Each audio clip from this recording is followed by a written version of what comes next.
and Wellington look to begin the new season with a victory. Good afternoon and welcome to Kingsway Reserve in Perth. We're here on Whadjuk Noongar country as Perth Glory host Wellington Phoenix. It's been a wet and wild day in the west, but the skies have cleared somewhat here at Kingsway Reserve for this distance derby. Both sides coming through the playoffs to even reach the round of 32 in the Australia Cup. Perth coming off a disappointing season where they claimed the wooden spoon. Wellington, they finished in 11th place. But the perfect tonic to begin the new season would be a victory in the round of 32.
inaugural cup winners. Chris Economides wins the cup for Melbourne victory. Sydney FC then win the cup, and MacArthur for the second time are Australia Cup winners.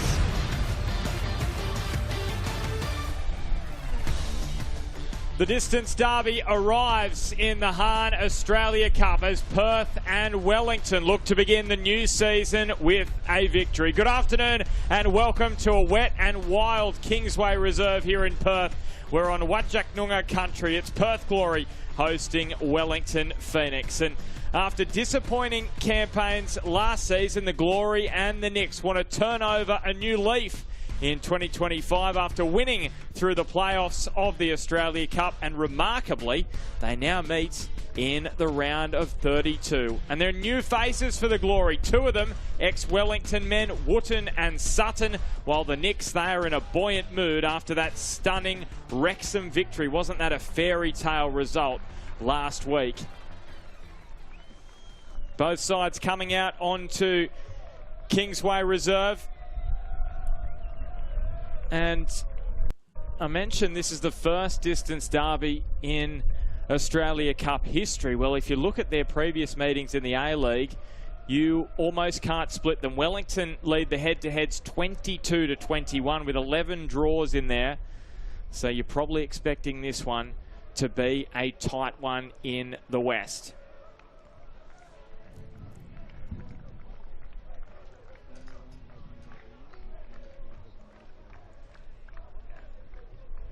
Well, the all-important team news for this one tells the story of a very much new-look Perth Glory side in 2025. They have 4 new recruits in the starting 11. 2 are ex-Wellington players in Sutton and Wootton. They're going to add steel to their backline, joining their old teammate at Wellington, Ollie Sale, while former Newcastle Jet Cal Timmins will play in the heart of midfield for his old club, while Suleimani has made the move from Melbourne City. Brian Kaltak, the former Mariner Premiership Championship winner, is on the bench. So too is Adam Taggart, who has come back from Socceroos duty. And they want to just give him a chance to make an impact off the bench this afternoon. For Wellington, the only man in this team without A-League experience is the 20-year-old right-back Schwinn Loke, who signed his first professional deal with the Knicks last year. Kazuki Nagasawa will captain the side in the absence of the injured Alex Rufer. And Payne and Piper also miss the long trip west with injury, while new recruits Ize and Armiento have only arrived this week. So it's a youthful-looking bench for Giancarlo Italiano.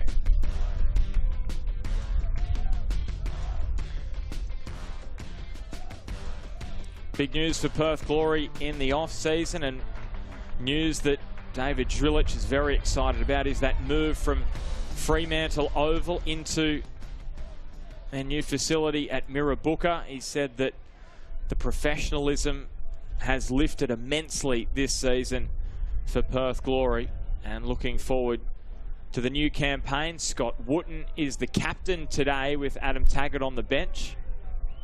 So that probably shows you the impact that he's had on this squad since his arrival. You can see there Liam Barclay, referee for this afternoon's match. Phil Moss is in commentary this afternoon. Mossy, they're always so even, these A-League affairs in the Australia Cup round of 32. They've only been back at pre-season for about 3 weeks to a month, so we're expecting a pretty tight one this afternoon. Yeah, that's right, Benny. And look, it's brilliant cup weather for cup football. And look, there's a lot of players who are out for both sides this afternoon. That gives opportunity to those who have come in.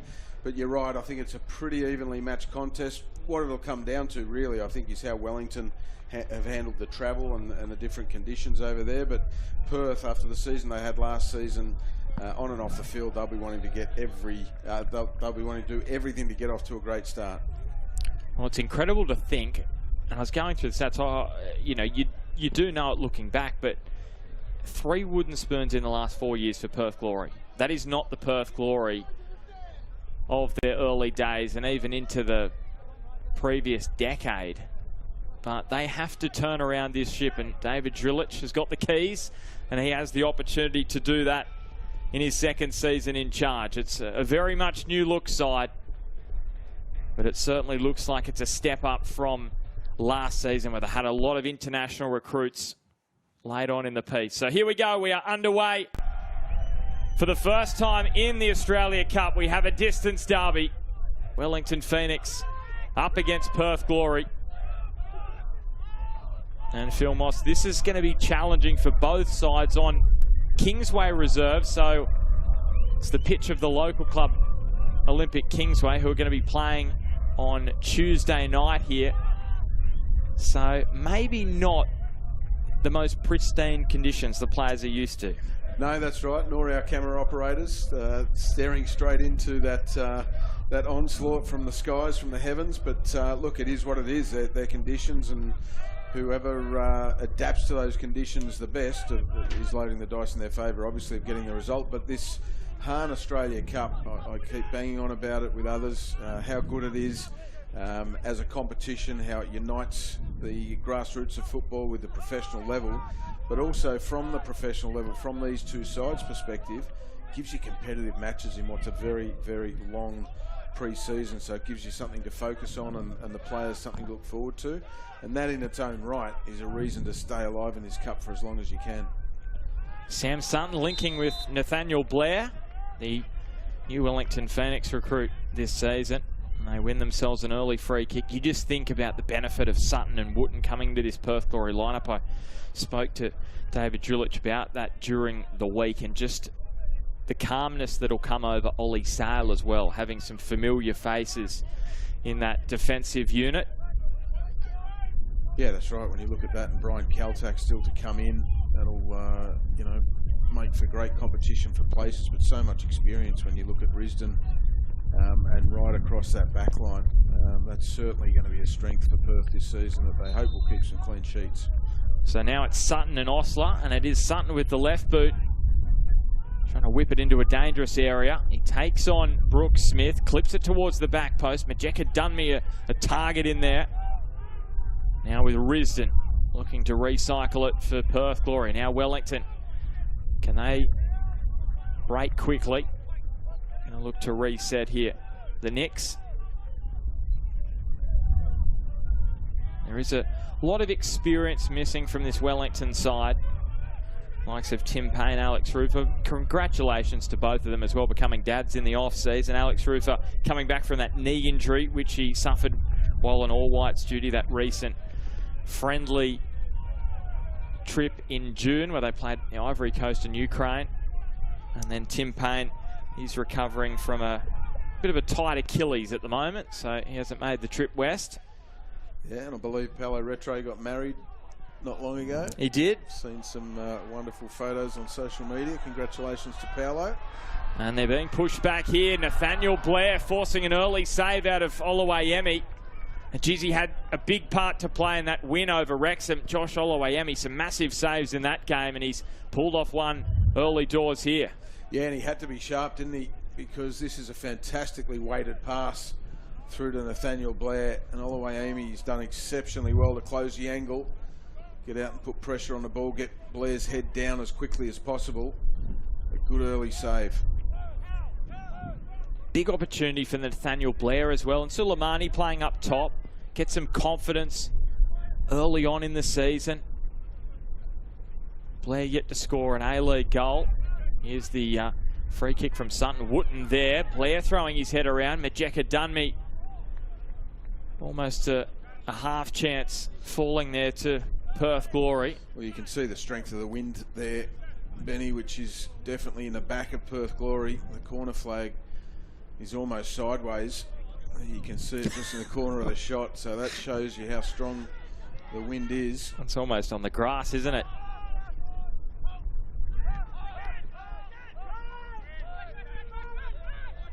And massive credit goes to our camera operators doing an outstanding job in extremely challenging conditions in Perth. Usually you equate Perth to blue skies and sunny weather. Well, beautiful sunsets. Yeah, I think that'll be the case tomorrow, but not today. Why? Because tomorrow's not game day. Well, I think Olympic Kingsway Tuesday night against Melbourne Victory. I think there's going to be some good conditions for that one, but Yeah, not today. It's more Wellington-like, the weather. Even though I've been told by Giancarlo Italiano it's been really nice weather in Wellington at this time of the year. There's Cal Timmins back in the colours of his old club, Perth Glory, after a stint with Newcastle, and he earns back possession here. Gamulka and Majeka Dunmi. Well, in my experiences of trips to Wellington, and hello to all our viewers tuning in from Wellington, the weather can be rocks or diamonds. It's either absolutely stunning or it's windy Wellington at its best. Given the experience these players have got with dealing with the wind, it may play into their favour this afternoon. Yeah, no, I know one of those people watching is Jason Pine, and we must say a massive thanks to him bringing us up to speed on all the young Wellington boys that are on the bench, some of the academy products. Looking forward to seeing them get their opportunity in the second half. And it's a great time, this match, for Wellington fans, because usually Perth and Wellington takes place at about 11 o'clock Wellington time. So this is a nice 7 p.m. start for them. 3 p.m. in the west in Perth.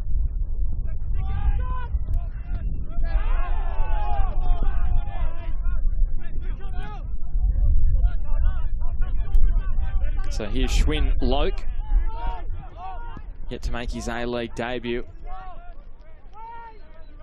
He's got a bit of a challenging story, lost his mum to breast cancer. And if you can find it online, his dad actually built this football machine in his garage. This is when he was a kid, about 10 years old. Football Nord, I think it was called. Lights and balls and everything, it was all happening, and you can see how much impact that's had on him, being able to now earn himself a professional contract right back for Wellington Phoenix.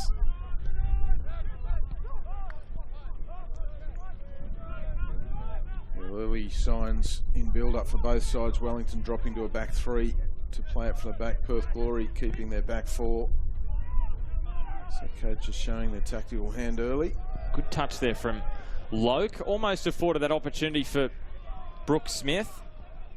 So we get a look at a couple of really talented Wellington young guns as Loke tracks it down. Sets it up for Ishige. Clips it towards the back post. And they do enough.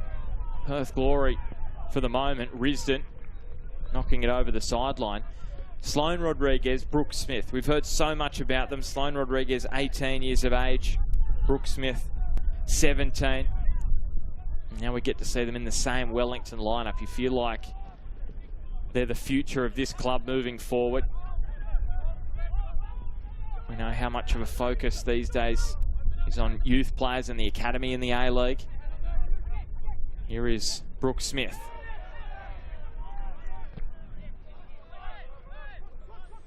Wellington's youngest ever goal scorer in the A-League.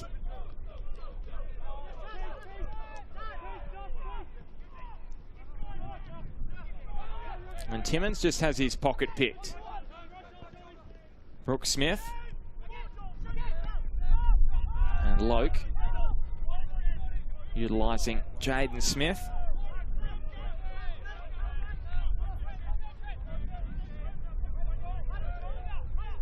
There's their back three, Wellington playing out. You can see those two central midfielders, Nagasawa and Rora Conchi, just trying to get into those pockets to pick the ball up. The key is to make sure they stay in behind the front line of the Perth Glory press so they can penetrate those lines.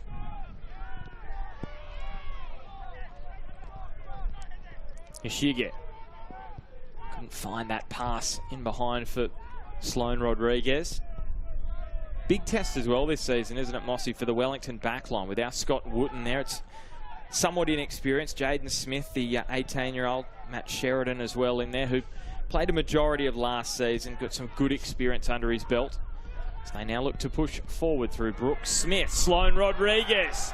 Well, that was neat interplay between those two teenage stars that we spoke about, and very nearly were able to breach the Perth Glory backline. Well, not for the first time today. We've seen a wonderfully weighted killer pass, that time from Brooke Smith into the path of Sloane Rodriguez. He couldn't get the better of Ollie Sale.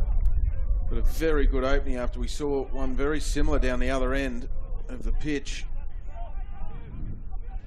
Good, lively opening considering the conditions here.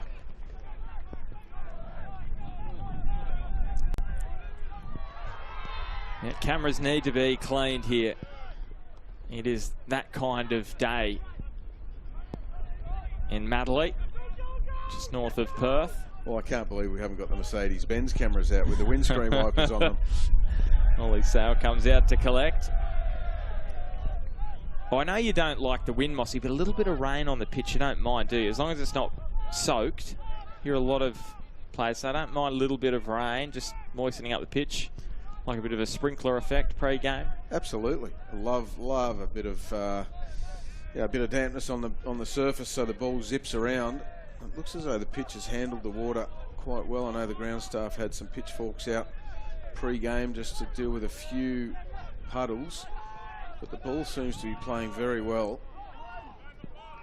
And you know what? I don't even mind a little bit of wind in the pre-season games, because you want your players to have to deal with adversity and come up with solutions. You can work on things on the training pitch, but ultimately problems that are posed on game day, players need to be able to adapt and deal with them.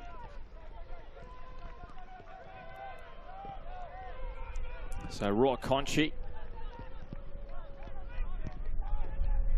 It's been picked off by Majeka Dunmi. So Wharton. And there's a free kick going the way of Perth Glory and Suleimani. Yeah, it was good play from Scott Wooten, because the Wellington press had plenty of numbers in it, in that front line of the press. Counted 5 or 6 players, and he identified that and played over it into his front line. Suleimani drew the foul. There's a lot of space in behind that front line of the Wellington press when they press high.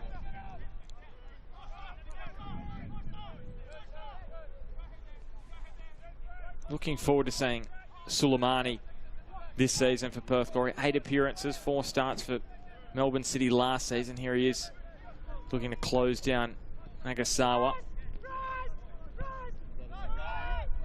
He missed the entirety of the 23-24 season with an ACL injury, and then last year debuted against Newcastle early days in October, and then suffered a calf injury in November. So somewhat interrupted season for the team that went on to win the championship in the end. Wasn't part of the grand final day though.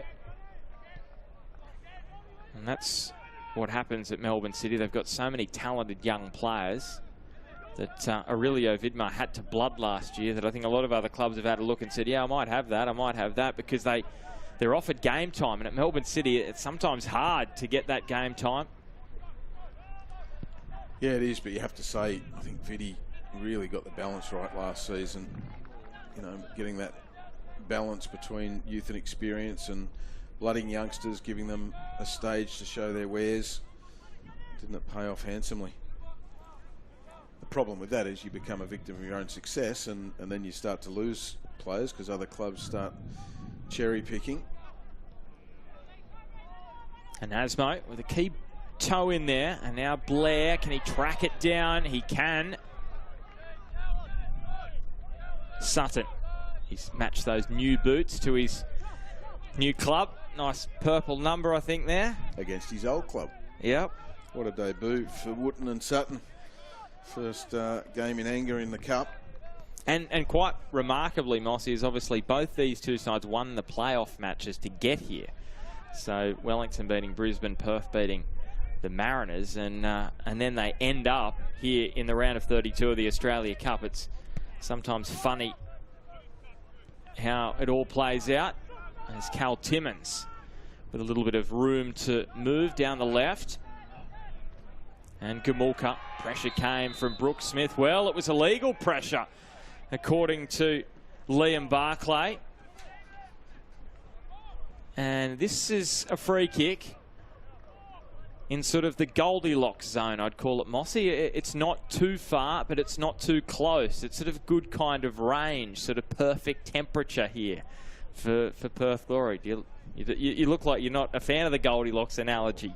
while I'm still trying to make the link, I'm trying to join the dots. Well, I know sometimes free kicks too close to the box. You hear players saying it's too close, you know, too close to goal. This looks to be in sort of that mid-range.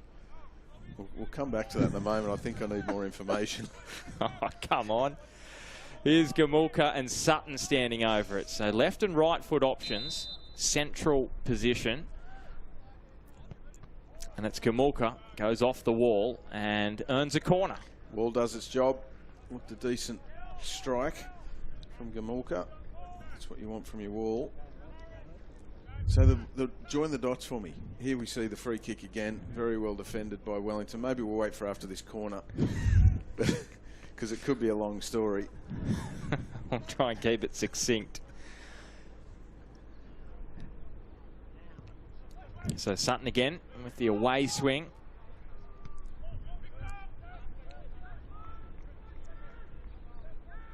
Had the run of an Asmo, did Sutton. Instead, he opted for Gamulka, and it provides this opportunity for Brooke Smith. Ishige. And Brooke Smith has got the speed to track this down. Does he have some men in the middle? He went first time. He's going to earn Wellington a corner kick now. What about the pass from Ishige? Beautifully weighted in behind the Perth Glory backline. And that's been a feature of this opening 16 minutes for both sides. We've seen some wonderfully weighted passes in the top third.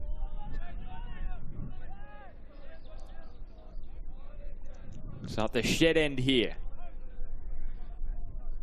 at Kingsway Reserve, the makeshift shed. Ishige, he gets the away swinger going into the breeze off the head of Wooten. Neat bit of footwork and back into the box, which is comfortable pickings for Ollie Sale. There they are, the shed end, making plenty of noise as usual. Good to see them out in force in the rain as well. So there's no cover at that end of the ground. They are literally in the thick of it. Yeah, wonderful support for their team through thick and thin, sunshine, rain, wind. Okay, Benny, give it to me. The Goldilocks analogy. I understand free kicks can be sometimes too close, too far away. Well, you've heard of Goldilocks and the three bears. You got the porridge that's too hot and the porridge that's too cold, and the one that's just right. Goldilocks zone. There you go. I'm glad you kept that short.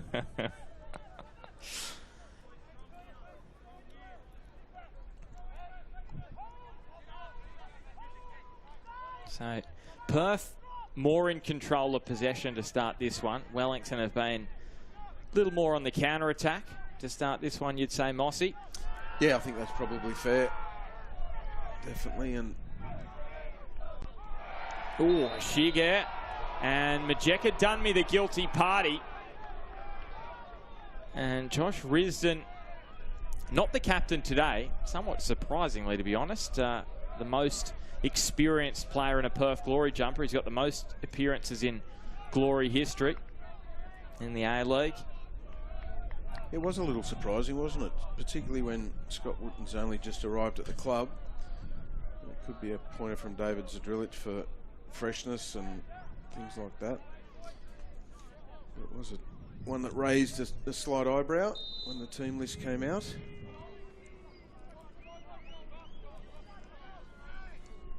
So Ishige, we know he's got a wand of a boot here, and he curls this towards that back post. Sails there with a strong hand. Sheridan trying to find a Wellington target in the box.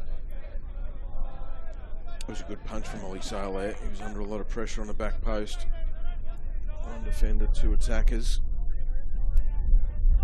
Difficult conditions, reading the flight of the ball with this wind.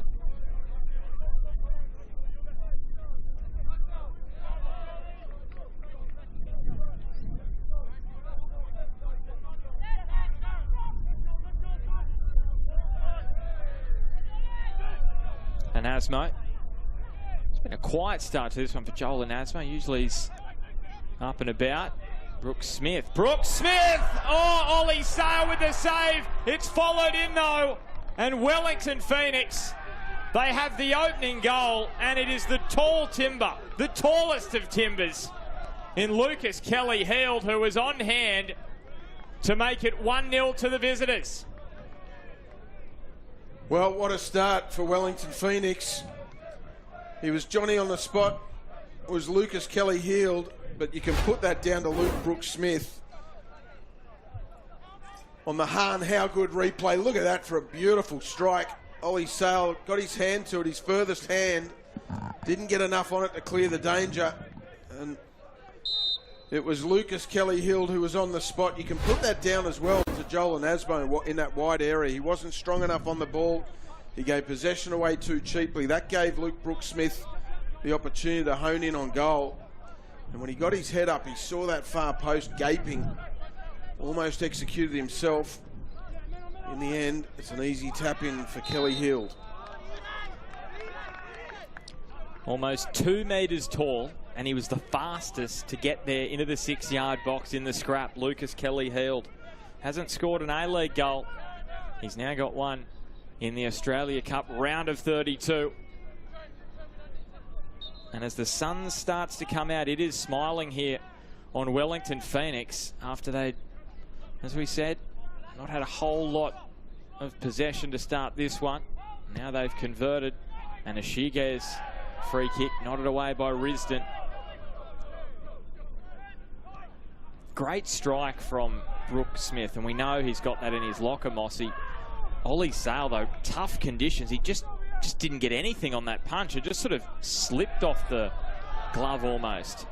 As potentially another opportunity here. This time Sloane Rodriguez. It's blocked by Gamulka. And it's Risdon who has to clear / release maybe here. Nathaniel Blair.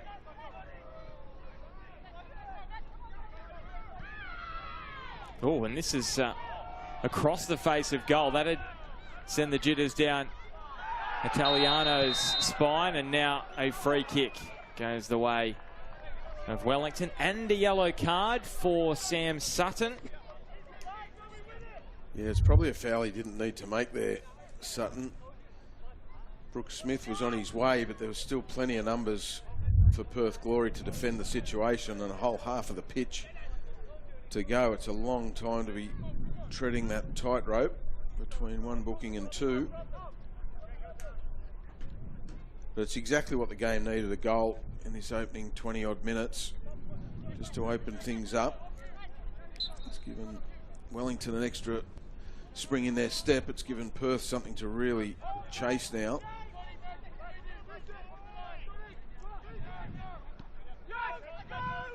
Well, yes, Wellington are a young side, but I just feel like Sloane Rodriguez, Brooks-Smith have got a lot of X factor, these two, and we're seeing that early days here. And here they come. It's Schwinloke driving forward. Brooks-Smith just inside.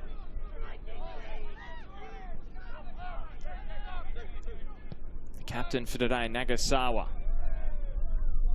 Back at spills for Roy Conchi. And the deflection will earn a goal kick for Perth. Well, that was another example of Wellington really exploiting the spaces left by Perth in transition. Perth, when they're going forward, they're committing numbers, and you can hear from the bench when they lose it, press, press, press. That's fine when it works and it's in sync. When it doesn't, it leaves a lot of space. Wellington at the moment in transition are really exploiting that, particularly down Perth's left-hand side.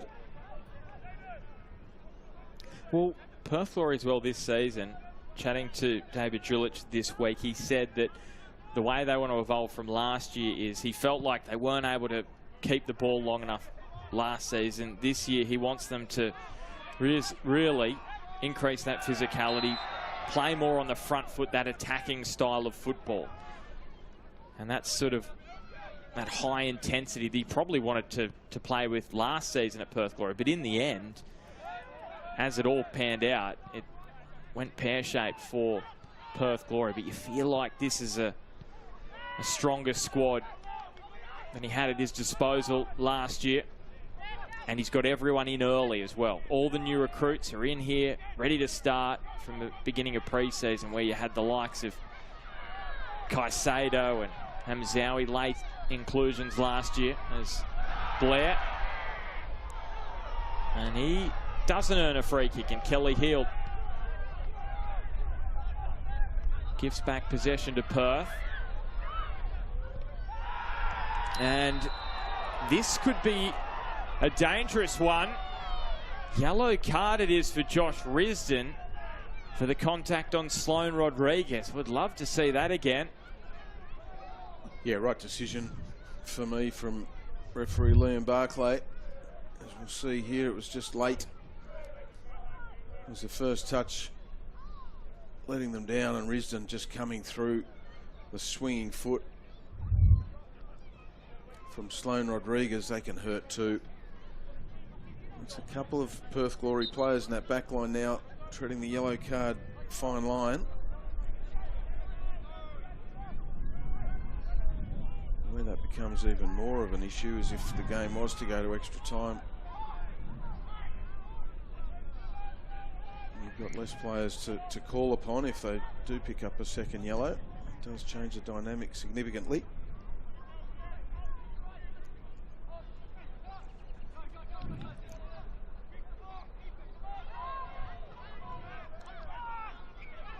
So again, some space here for Brooke Smith to work in.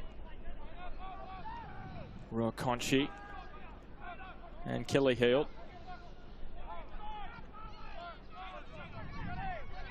They're certainly looking more and more comfortable on the ball, Wellington. I did read a story during the week from Chiefy, Wellington boss, just about being more proactive with the ball this season. Needs to dominate possession more. Have players who are prepared to create and obviously convert opportunities in and around the opposition box. I don't think there's a coach in world football that wouldn't want that. He's gone out looking for players who will fit the mould of how he wants to play this season. And just going back to your point too, Benny, about Perth Glory and David Zdrilic, having those players in from day one of pre-season, absolutely critical. Not sure there'll be a coach under more pressure than Zdrilic to start the season well. That is critical, having the squad to work with on the training pitch for the whole of pre-season. Now, just to clarify, that early yellow card, Risdon was one for Perth Glory, but the other went to Cal Timmins, not Sutton. So Timmins in the book. And just to underline that point, Mossy, so Lewis Kanga, Christian Caicedo, many people will have forgotten those names, but they were certainly here for an entertaining period. Let's just say that. There was that moment in Adelaide where Caicedo was refusing to come off, I think, late on, or he was subbed on and then subbed off in the same game. They both didn't arrive until September. And then you had the likes of Michela and Wales in December, January, and the Japanese recruits, Pat Wood, in January. So it was almost sort of a repair job halfway through the season. Whereas this year, Wales is on deck. He's not playing this one due to injury. And this is a free kick for Perth Glory. So for the first time in a little while, they have something to grab hold of here, because as you said, Mossy, Wellington since scoring have just looked more composed and they've had a lot more of the ball. Yeah, that's right. And you're right, like Zrilla's had a season now over in the West to get used to everything, change the roster to his liking. The proof will be in the pudding. And speaking of pudding, which bowl of porridge is this one for you, Benny? Maybe a little far. Sutton is clipping it to that back post. Is that coming up every free kick now? You made your bed. Here's Timmins. Majeka Dunby. And Sutton peeling wide. Good delivery, Sam Sutton, and Nathaniel Blair was attacking it. And he would have loved to get a better piece of it. And now Osler sends it back into the mixer. Olawayemi with the punch. And Brooke Smith, how about the footwork on his ex-teammate Sutton as well as Timmins. Brooke Smith going all the way and draws the cheers of the Perth Glory fans as he drives it wide of the target. Yeah, look, I'm going to give him a bit of credit there, because I think Ishige, just cramped his space and he should have stayed away, Ishige, I think. because Brooke Smith had the momentum. He was bearing in on the Perth Glory goal. And Ishige makes that near post run, which really gave Brooke Smith no chance but to shoot himself. But it was you're right, fantastic silky footwork to get out of a couple of would-be challenges. I think he is going to be so good with both him and Sloane Rodriguez. We've been told about them for a long time. I can't wait to see them in the A-League this year.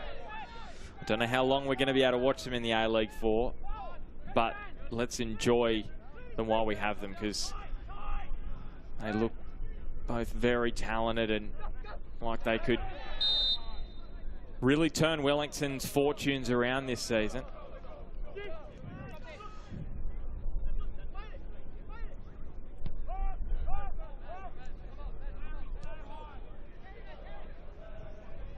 Go figure. Look at that beautiful sunshine. I think we might have a bit of a sun shower as well. There's a bit of rain still falling. Sun's out. It's been that kind of day in the west. Bit of rain, sun, sort of showers passing through. So it wouldn't surprise me if we get some more on the way as this match progresses. But for the moment, the pitch is bathed in beautiful sunlight. Neat ball around the corner from Suleimani. Osler and Timmins utilising Sutton, clipping it in towards the box. Suleimani.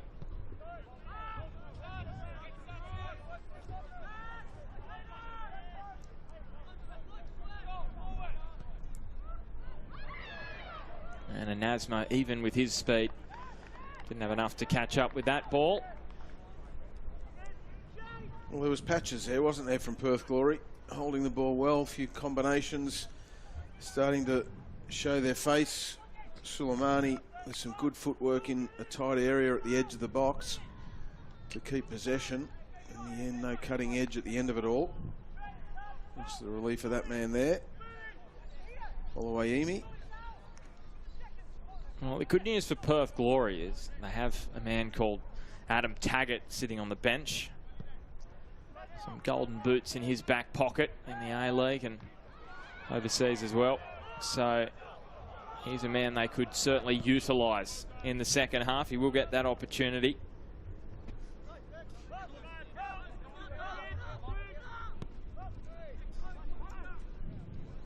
K-League golden boot as well as in the A-League 2019 with Suwon. So hasn't just done it in Australia, Adam Taggart, and he's been afforded a little bit of a break after coming back from Socceroos duty after helping them qualify for the World Cup, part of that squad. So we'll get to see him a little bit later. There's Risdon, that bounced up awkwardly, allowed to go on by the referee, and now the whistle goes for a Wellington free kick.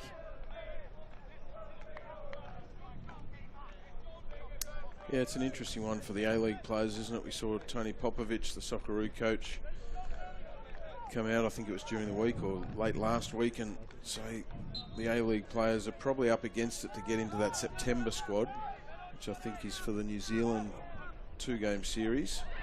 Oh, pinched at the back. Nathaniel Blair and Oluwayemi comes to the rescue. Well, we did mention it is a youthful Wellington backline, and they're putting themselves under a bit of pressure in that moment. Well, not for the first time in this game so far. Josh Oluwayemi denying Nathaniel Blair. That's the second one-on-one between the two. The Wellington goalkeeper coming out 2-0 at this stage of the game. It's massive, isn't it, Mossy? Those two moments, so significant. Huge. One-on-one situations. Nathaniel Blair on both occasions has gone low. Josh Oluwayemi has been equal to it.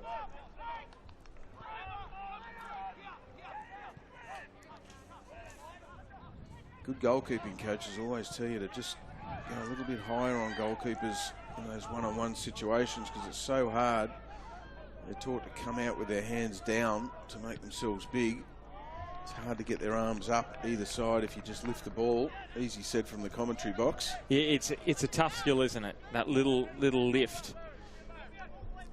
But it is something you practice on the training pitch everywhere. I know we did at the Mariners and Sydney FC with our attacking players, just those one-on-one situations. You can do shooting drills, but getting players one-on-one with goalkeepers and practicing the art of the execution is crucial. Well, not just from the sense of course, scoring, it's a massive impact, but I feel like you miss a one-on-one chance. I think the psychological impact it can have on your team, and at the same time the opposition thinking we've dodged a bullet, and maybe they lift a little, your heads drop. Significant moment there, 34th minute. Could have been 1-1. Instead, Wellington retaining this lead. Oh, there's definitely a psychological side to those situations as well, absolutely. Oluwaemi will now be more than confident going into any more one-on-one situations with Blair, whereas Blair has to turn the tables. But the good thing from a Perth Glory perspective is he's had those two opportunities. Nagasawa lifting it, trying to lift it over the top of Wooten. Linking with Sutton. And Sutton, he's done extremely well there to get away from Brooks Smith. Should earn a whistle. Nagasawa pleading his innocence. No card for the Wellington captain. Well, I have to say, it was great work by Sutton, there's no doubt about that, but what really impressed me was Brooks Smith. The fact as an attacking player, and we've already seen a couple of bright instances from him with the ball at feet going forward, but he wasn't giving up his defensive responsibilities there. He was in the fight up to his eyeballs and looked like he was reveling in it. And look at him, he's just gliding forward here. He's got it in cruise control. And he's trying to find the goal scorer in Kelly Heald. It's quite incredible, Lucas Kelly Heald. He really hasn't been that involved in this match outside of scoring the goal. I think that's the only time I've called his name outside of scoring the goal. It's just amazing how matches can play out. But that was the most important moment in this first half so far. Wellington have the 1-0 advantage. A long, long way from home.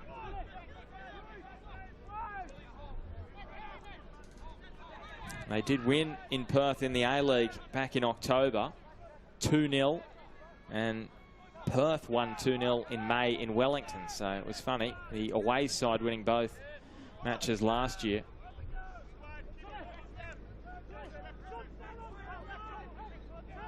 Suleimani has Loke backtracking, and Suleimani decides to drive it towards goal. Here is a corner for Perth Glory. Yeah, probably not the right decision from Suleimani there. He had Sutton in acres of space if he just laid the ball off, and we know Sutton's delivery into those areas is first class with that left wand of his. Interesting, with the wind in their back, they're going for these outswingers rather than in-swingers. So it's deep to the back post where it is Wooten. Sutton should be there. He drives it into the back of Nagasawa. Yeah, interested as well, Mossy. While they are going for the outswing, I just wonder whether Sutton is just the best deliverer of a corner, and they've gone with him. I'm trying to think of a right-footed option they may have. Probably Gamulka would be the one that springs to mind. He was there for that free kick. And it's an interesting one. Very intriguing, as again, it's Sutton, and again, it's Wooten with the header. And Wellington have dealt with it okay, you would say. Wasn't convincing. Wooten is consistently getting his head on the end of those corners.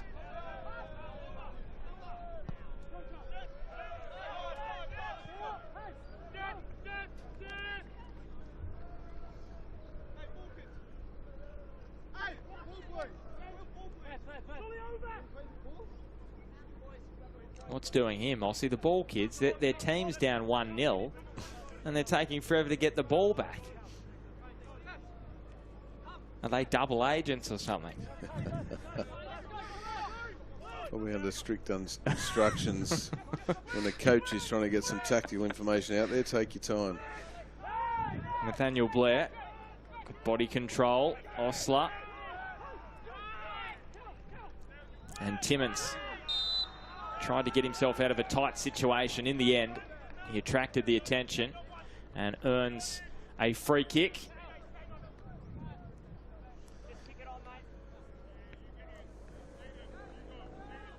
So this would be more on the Kamulka side. And again, Mossy, are you surprised here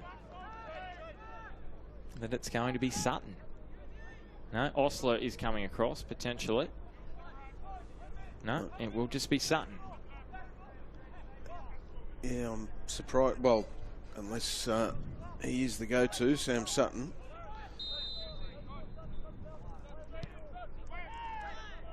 And it's very wide. It was a frustrated looking Sutton upon delivery. It's been one of those halves for Perth Glory. Down 1-0, they've had their chances. Oluwayemi's come to the rescue on a couple of occasions. Now, Giancarlo Italiano, you can just see him stalking his technical area there. He's trying to talk to anyone who's listening in a referee's jumper.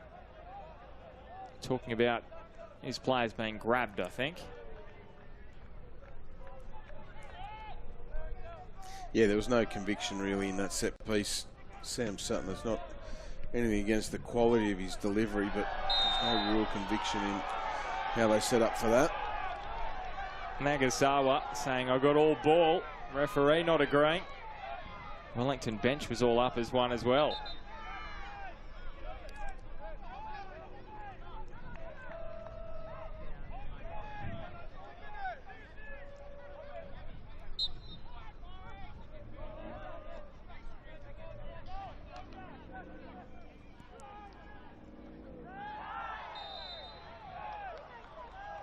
And a few raised voices, a bit of frustration coming from the benches here, right on the stroke of half-time. Well, that last couple of minutes is probably the scrappiest of the first half. No real control of the ball. Some scrappy free kicks given away. Frustration from the bench.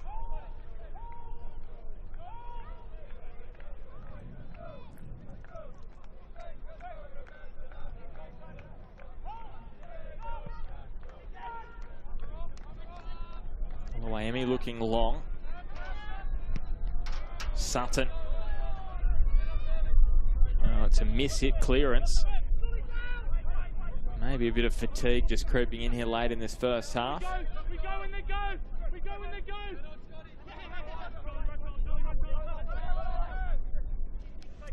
Looking at the corner flags, that wind has really settled down from what it was in the first 10 or 15 minutes of this match.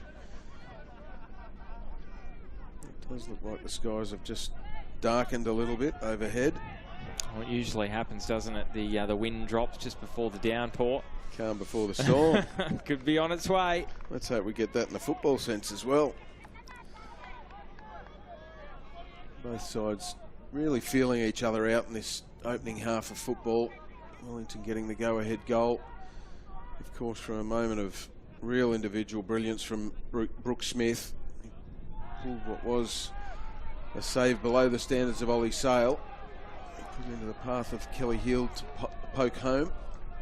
So corner, Ishige is down. I've copped a little boot below the belt maybe in the midriff. They do have a corner anyway here, Wellington. Just going back to the summation of this first half as we see that incident again with Ishige. It looks like he cops it in the ribs or the side. Yeah. They can be quite painful. But it is Perth Glory who have had the two best chances, really, if you look at those two one-on-ones. Nathaniel Blair up against Josh Oluwayemi. Wellington Custodian came up trumps on both occasions. So 1 minute before half-time, Wellington with a corner. Imagine if they could double this lead right before half-time. What a boost that would give them. Ishige's corner. It's Wotton's header. It's a foot race between Sloane Rodriguez and Timmins.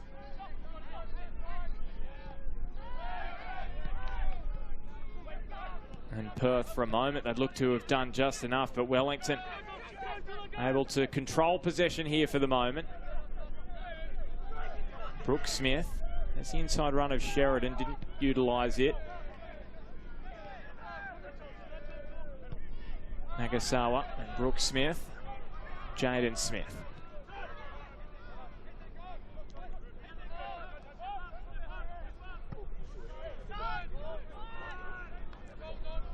You could see Perth were really hunting in packs and like wolves there, weren't they? Pit bulls at the ball, trying to win it back as quickly as they can. In the end, they forced a hurried pass out of the back from Wellington. They've got possession back. I feel like both coaches at halftime, they just want to reset things. Has got a little bit scrappy at the back end of this first half. Good chance to do that. Got another 30 seconds or so remaining in the first half in stoppage time. Liam Barclay just having a look at his watch. Perth maybe able to fashion one final chance.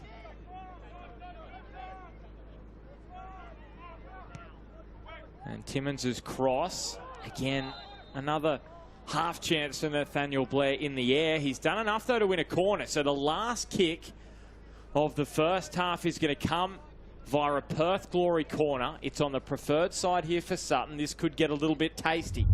Well, Matt Sheridan looked bemused with that decision. And I have to agree. Oh, no, on replay, I'm more than happy to back Liam Barclay's decision. Good decision, referee. So we'll get this one whipped in Sutton towards goal. Wooten was making himself available at the back post, but the chance doesn't eventuate for Perth Glory, and probably a tale of their first half. They had the better of the chances. They created more half opportunities, but it was Wellington Phoenix who were able to convert. Lucas Kelly-Hield finishing off the chance after Ollie Sale made the save from the strike of Luke Brooke-Smith. And at half-time, it is Perth Glory 0, Wellington Phoenix 1.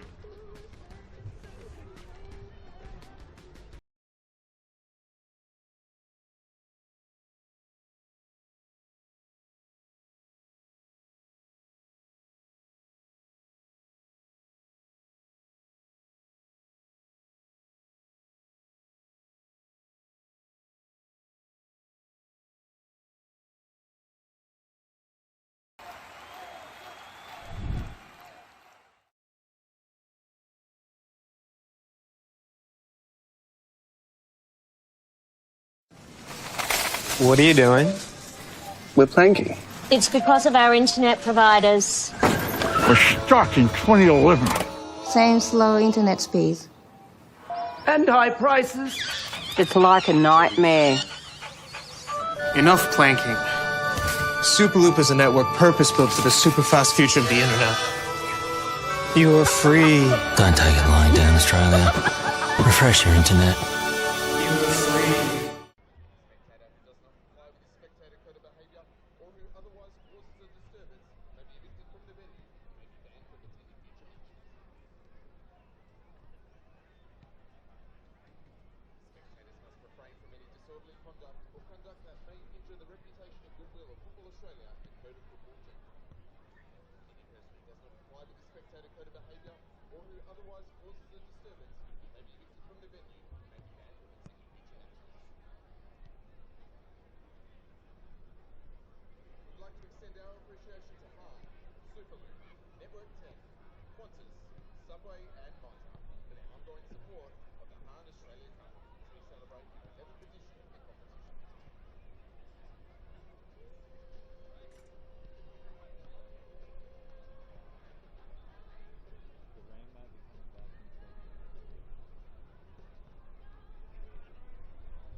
We're in the West for the Australia Cup round of 32. It is a distance derby for the first time in the Oz Cup.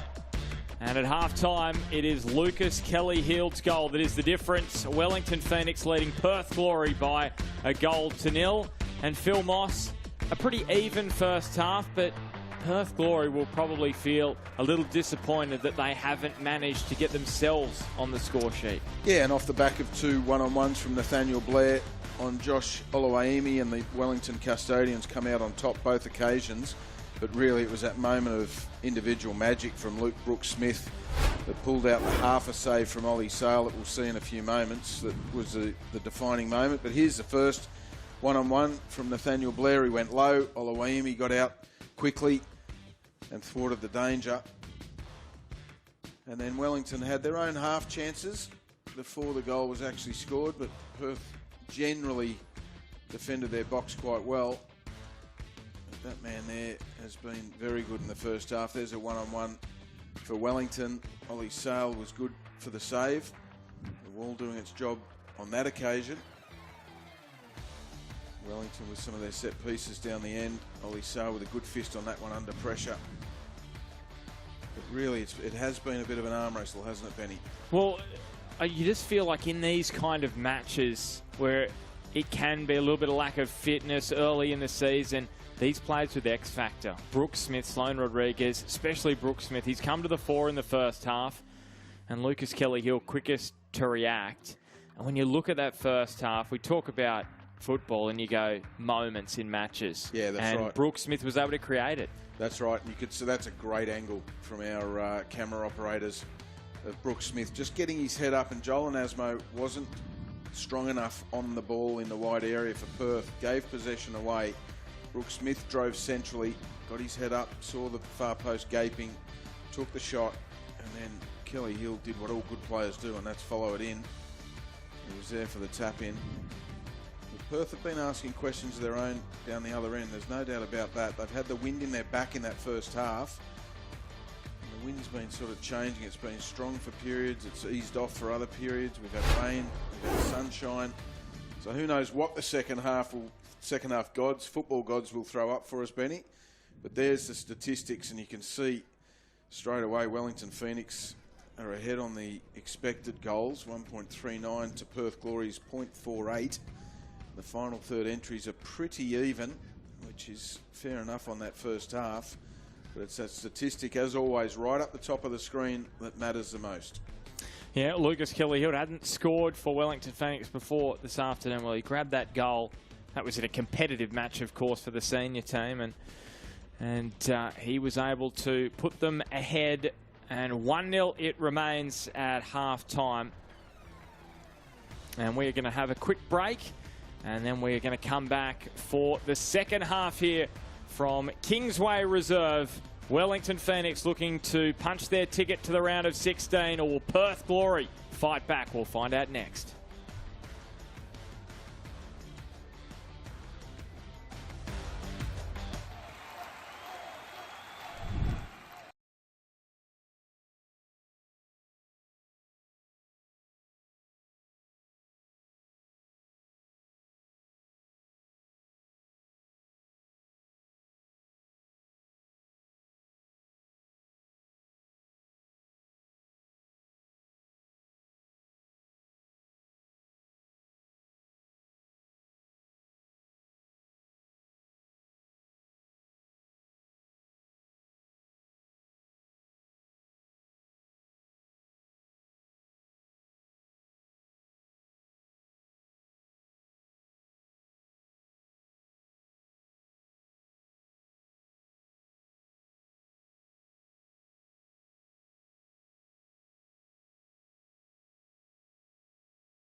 Welcome back to Kingsway Reserve, where it's Australia Cup round of 32 action. We have an all A-League men's affair. Perth Glory and Wellington Phoenix. Ben Homer alongside Phil Moss for the call. Mossy, we're expecting a tight one. Wellington took the lead. Lucas Kelly healed. How did Perth Glory find their way back level and potentially in front in this second half?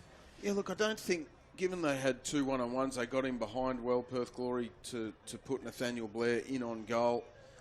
Didn't come up trumps on both occasions, but those couple of chances were very good signs for Perth Glory. Although Wellington's XG was much stronger, given they only had 36% possession, so in transition they looked the more dangerous side in that first half. So Perth have to be aware of that transition and then find that cutting edge in the front third. I don't mind XG, but I do think that was obviously heavily influenced by the Kelly Heald goal. I think that would have almost been worth a 1 XG. So, because it was 6-yard box, tap in from there. So I think that's obviously maybe made it look more like Wellington have dominated the half, when you'd probably say that it was more Perth Glory with the greater number, the volume of chances.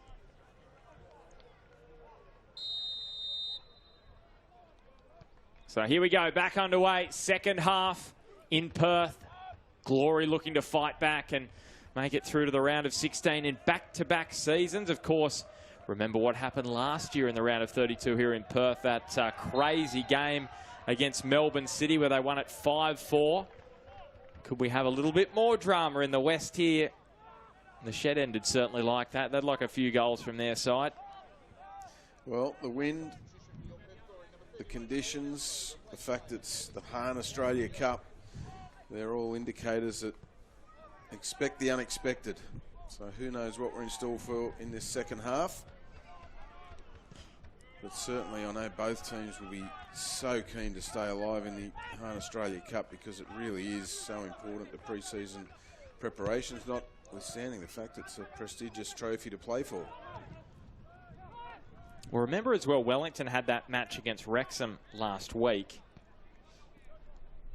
So a number of these players getting at least 45 minutes in their legs, which is significant. Perth haven't had that. They do take on AC Milan 31st of July, so that's coming up in the coming week. And they'd like to head into that clash with the Italian heavyweights off the back of a win in the round of 32. Gee, wasn't that important defending there from Matt Sheridan on Josh Risdon, as he was bearing down on that pass. Had he got the better of Sheridan, he was in some open space inside the area. But you're right mentioning, I was going to mention that a little bit earlier, the AC Milan game on Thursday night. Now it's a friendly, of course, but gee, you want to be fit and firing and available to take on a club of that magnitude. That is a stage you don't want to give up if you're a player. Sutton, his corner, dangerous, very, very dangerous. Well, that could have ended up anywhere. There's a problem here. Is that Kelly Heald? Oh, he's down there. No, it's not Kelly Heald in the box. It's Roy Conchi. Back to his feet now.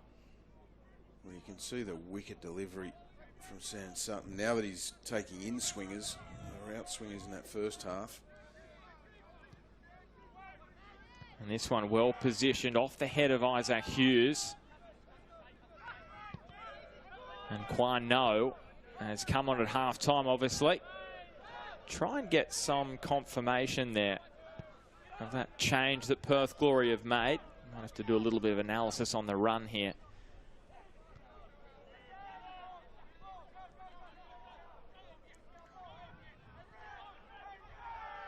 There's Cal Timmins. So Suleimani and Blair still out there. Looks as though it may be Joel and Nasmo. Quick scan.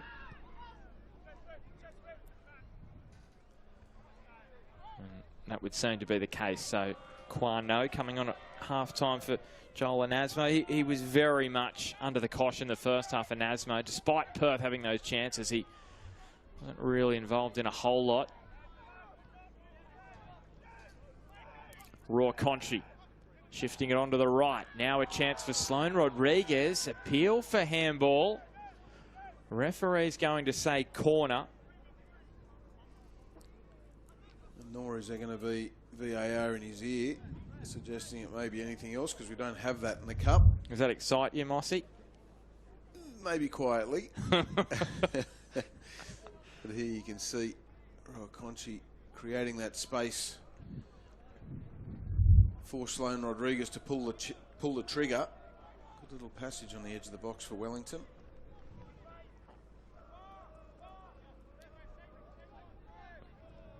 So Ishigo just making sure the corner flag's in position. Is that a little indication as to where this corner's going? Towards the near post. I was wondering the same, but then he put his arm up in the air, so... And Kwano has it pinched off him by Schwinn Loke.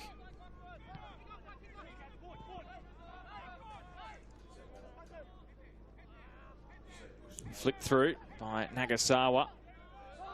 And Loke spills back for Raw Conchi. Ishiko found himself in some space down that right edge, but Sam Sutton knew of the danger and got out to break it down.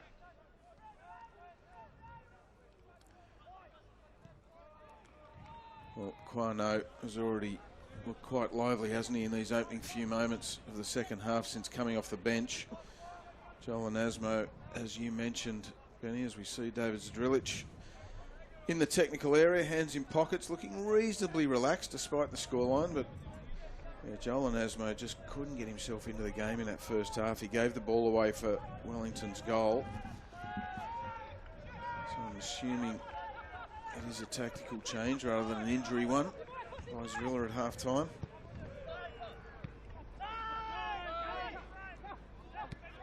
One thing he did mention this week, David Zdrilic, is just how more settled the squad is. Chalk and cheese to where they were at last season. That's one thing he's excited about, being able to build it from this point forward. Yeah, the men missing from today, Nick Pennington with some niggles, Lockie Wales, that Achilles, Luke Amos, the knee, Lisolaski and Freeney, both looking to build them up. And Mark Birighitti, who is cup tied because he played for Perth Soccer Club before returning to the A-League scene with Perth Glory. So unfortunate he can't play. But the players who played in the playoff, the Australia Cup playoff, of course we know Barbarouses played for Wellington, etc., etc. They are not cup tied. So that's the way that the rules played out, because those squads were part of the previous A-League season. And then it's a new leaf here. Of course, Sutton and Wootton were involved for Wellington as well. And that win over the Mariners.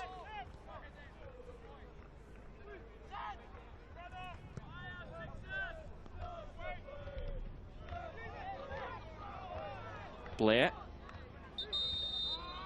And this will draw the ire of some members of the shed here.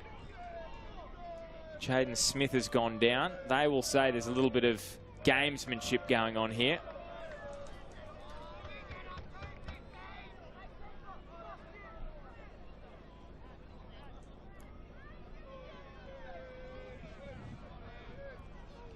So there's that confirmation, that half-time substitution. Here's a replay of the free kick. Well, not sure what the referee's seen there, because it was two Wellington players coming together.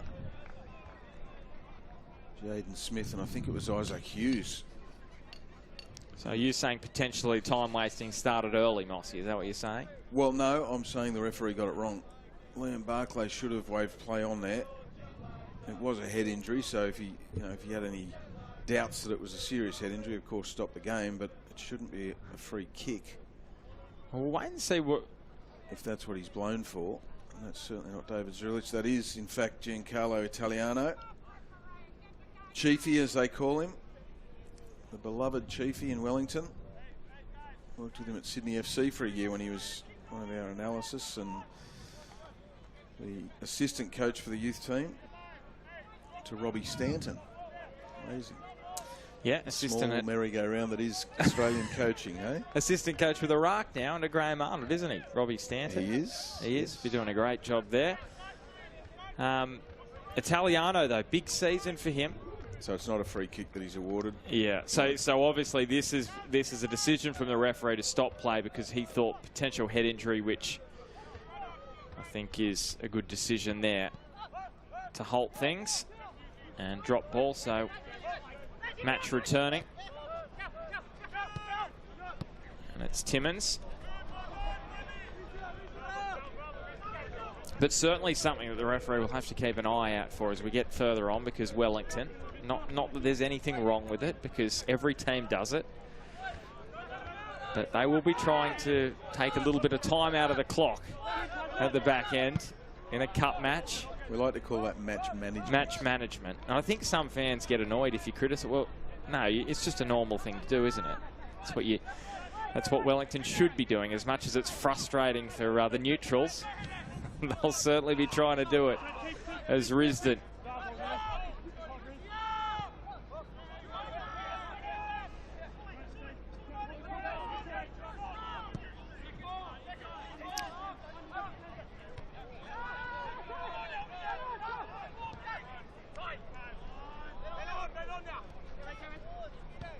Kelly Hill, the goal scorer. And gifted back to Perth Glory, so Risdon.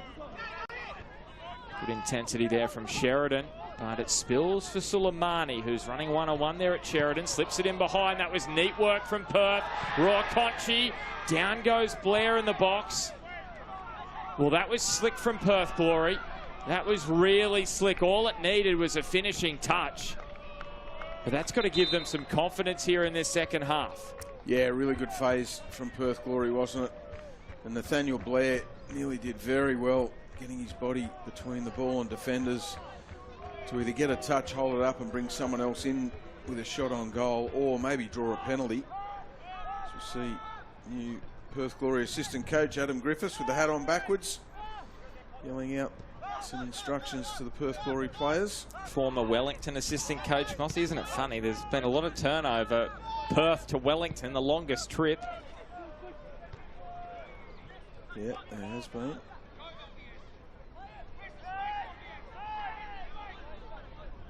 So Brooke Smith. Still going Brooke Smith. Went to the outside of the boot and into the lap of Sale.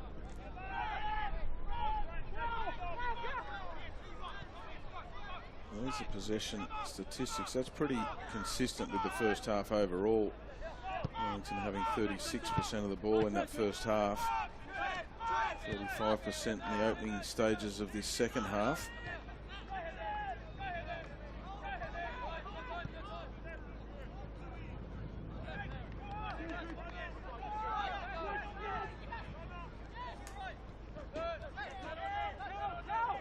You can see Josh Risdon, the right back, really inverted in their build-up. Perth Glory and Trent Osler dropping very deep in a rotation for Perth. Jekka Dunme slipped that through in the vicinity of Blair and Quano. Quano came off the bench majority last season, 18 appearances in the A-League, 6 starts, but whenever he was out there, he always threatened. There was always a real danger opposition sides had to look out for with that speed.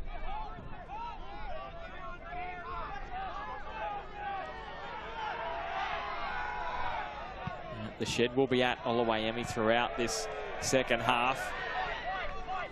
They will not want him to be trying to bite off more time. Sloane Rodriguez putting on the afterburners. Good delivery, dangerous all the way across the 18-yard box. And the other teenager, Brooke Smith, whipping it back in and earning a corner. Well, it's a great example of how Wellington are transitioning to attack, isn't it? Josh Risdon caught forward. Trent Osler then has to cover in that right back position, which isn't his favoured position to defend in. Of course, he's more of an advanced player. And Wellington bustling down that left-hand side, getting good delivery into the box.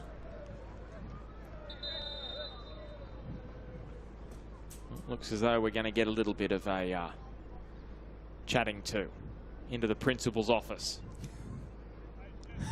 Sale, Brooke Smith, Well, principal's office is a better analogy. I thought you were going to go back to Goldilocks then, but you're happy with that one. You'll give that one the seal of approval. Here goes Ishige.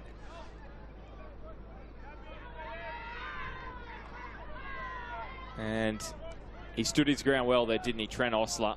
Didn't allow any room for Ishige to work in.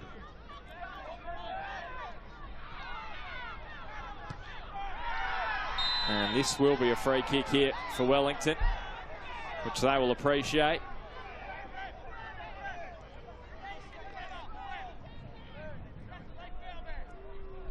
Wellington bench making a massive deal of it, as they would, but referee just going to stick with the free kick, nothing further. Time ticking away though, half an hour, still more than enough time for Perth Glory. It just builds a little bit of frustration. Kelly Heald.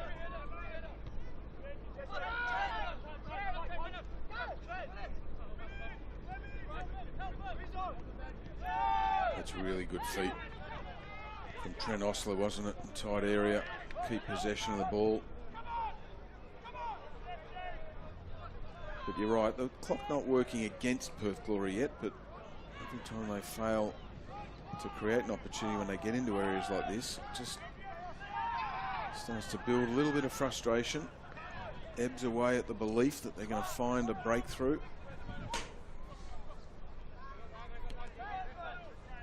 You just feel it in these kind of moments, in these kind of matches, home team, down 1-0, knockout match. It's almost more about how you can deal with the potential of being frustrated by the situation. Just keep themselves composed. This will be a free kick for Perth, and this is another moment here. Now, Kwan No goes into the book. I thought the free kick was going Perth Glory's way initially. And certainly that is not the case, because Perth were blowing up saying, why aren't you playing advantage? Well, that's why he wasn't playing advantage. Here it was.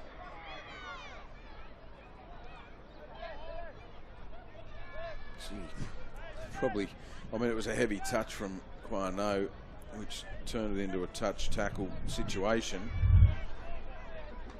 I think the free kick could have gone either way, really. I don't think there was a yellow ticket in it. Put it that way.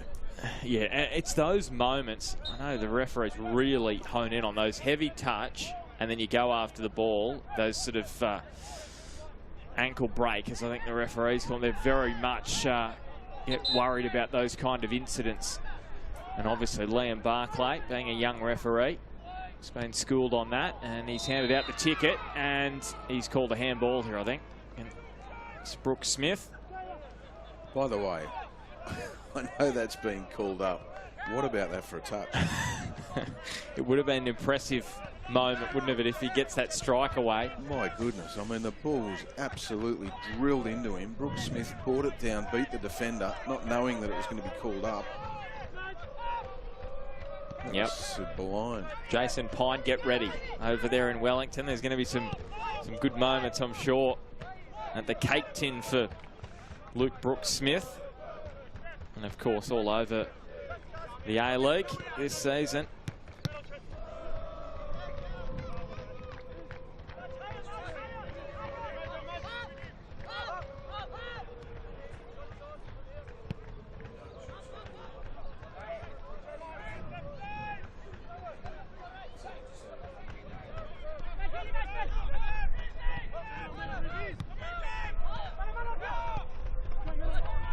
Timmins and Osler.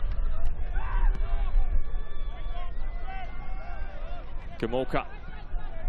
And it's Sutton lifting it in. Timmins, well, if Brooke Smith's touch was absolutely sublime, that one was a little heavy, and now the free kick goes the way of Wellington. He brings that down a little softer, Timmins, and it's almost a one-on-one opportunity. Yeah, almost a very good half opportunity, wasn't it? Just couldn't quite get it under control as he'd liked. Here's that replay. Look at this for a touch from Brooke Smith. Look at that. That is quite remarkable. The second one was nowhere near as good as the first one, but to bring a ball down in that situation, coming at you at that pace, and the awareness of knowing where the space is for then the strike, remarkable. He's really caught the eye today. Well, it's his moment that set up the only goal of this match so far.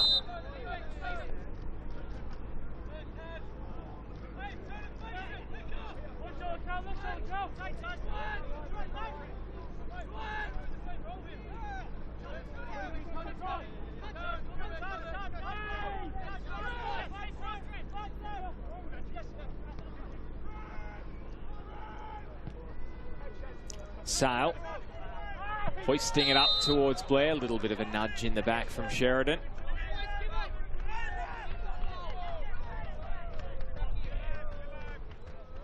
Now I'm dicing with danger here, Mossy, and I think Wellington fans might be annoyed if I say this, but I'm going to say it anyway. The youngsters at the back, Sheridan, Smith and Hughes, have been impressive thus far, haven't they? They have, yes. I would also add to that argument, I don't think Perth have asked enough questions of them. So they haven't been put under the blowtorch this afternoon as I would have liked to have seen. To come out with a really educated analysis of their performance so far, but they certainly haven't looked out of place. Just Quan, no. Well, here comes a card, and it's going the way of Schwinn-Loke. Quan, no, making the most of it. Well, Quano knew exactly what he was doing in that situation, and Loke really was done a kipper and had no choice really but to pull him down there. Just gets his feet in a tangle. Once that happens, it's usually a domino effect. Quano with a really good incisive run once the ball was out in front of him. Well, we're just talking about it, the Wellington backline. This is where the big test is going to come. The blowtorch will be applied by Perth Glory. 24 minutes plus stoppage time to go in this one. A 1-0 lead in a knockout match. This is as pressurised as it gets for them. And now a free kick. Home crowd against them. And the free kick comes in. Wharton's header. And it sails wide. Another moment where Perth have come so close. Yeah, I'd like to see that from another angle. I mean, it's good delivery. Wooten is such a target in the box. And he gets up really well here. Does he get the contact he's looking for? Can't really tell from that angle just how close it was. But there's no doubt he's going to be a feature of set pieces this season for Perth Glory. The former Wellington defender.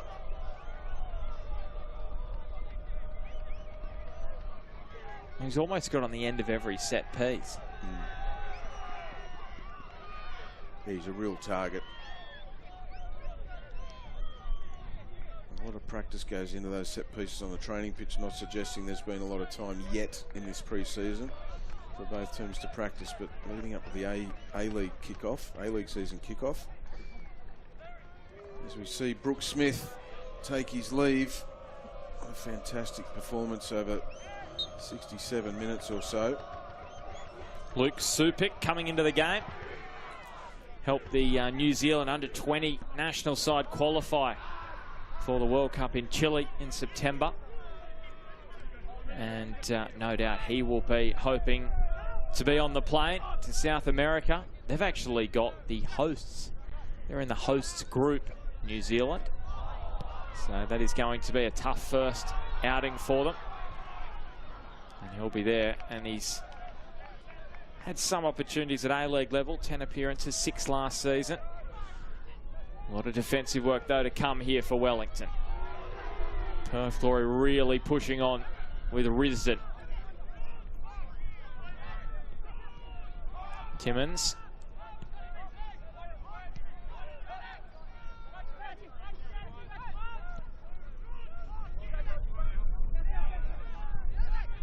See, there's really two phases to Perth's build-up on this right-hand side in particular. When they're building up from deeper, Risdon is inverted in quite a central position. This is more a transition moment, so he's wide. And then when they get further up the pitch, then he comes out wide, takes up that position more as a right winger with Osler going inside.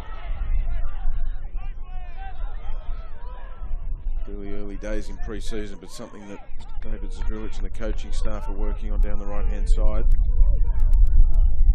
But I think the biggest compliment I can give Luke Brooks-Smith is I was disappointed to see him come off. Oh, so was I, wanted Mossy. to keep watching So him. was I. 17 years of age. Surely he's got the energy and the legs. That's right. Although the coaching staff will know the loads that they need to get into him, and obviously that's taking nothing away from Luke Supik coming on. Oh, it's no doubt a defensive move. There's no doubt about that, Luke Supik. Well, we just asked to maybe sit a little bit deeper as Perth hoisting another one into the box. Supik an attacking player, but you just feel like he will be a little bit more measured. That would be the instruction from Giancarlo Italiano.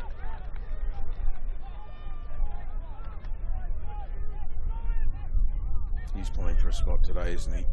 Well, no. You can see the energy and the intent since he came on at half-time. You see the final third entry still very even as they were at half-time. Wellington have made one count to Perth's 0 at this stage.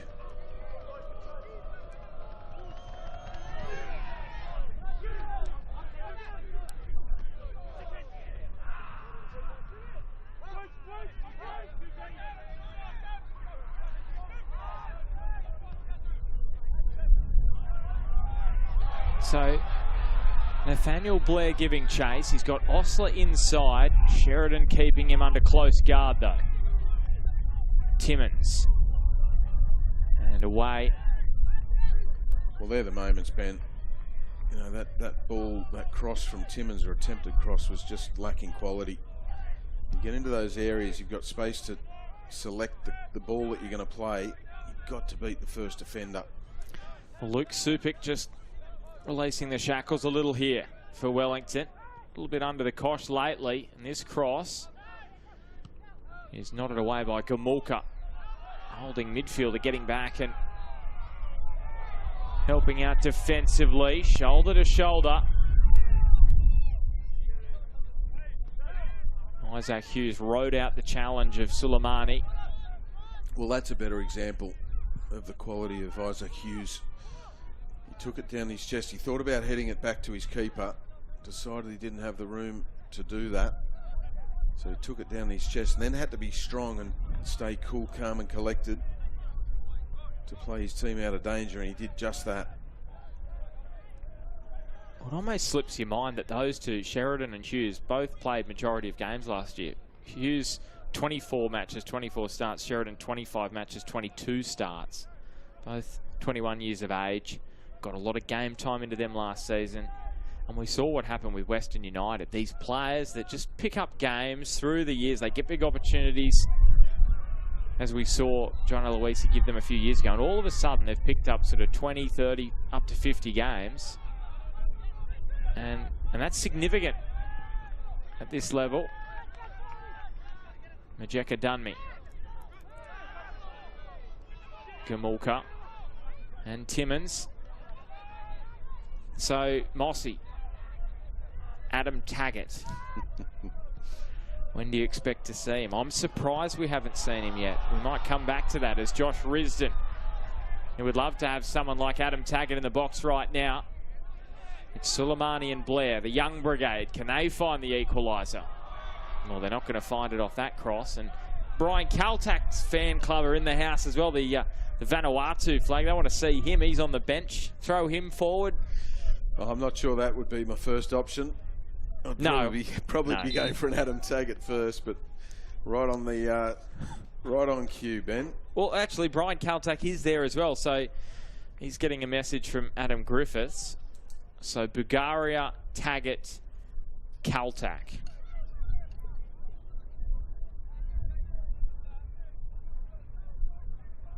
I'm going to start calling you the Oracle. Just got a wire to the Perth Glory bench. So looks as though it's Trent Osler. Risdon is coming to the sideline.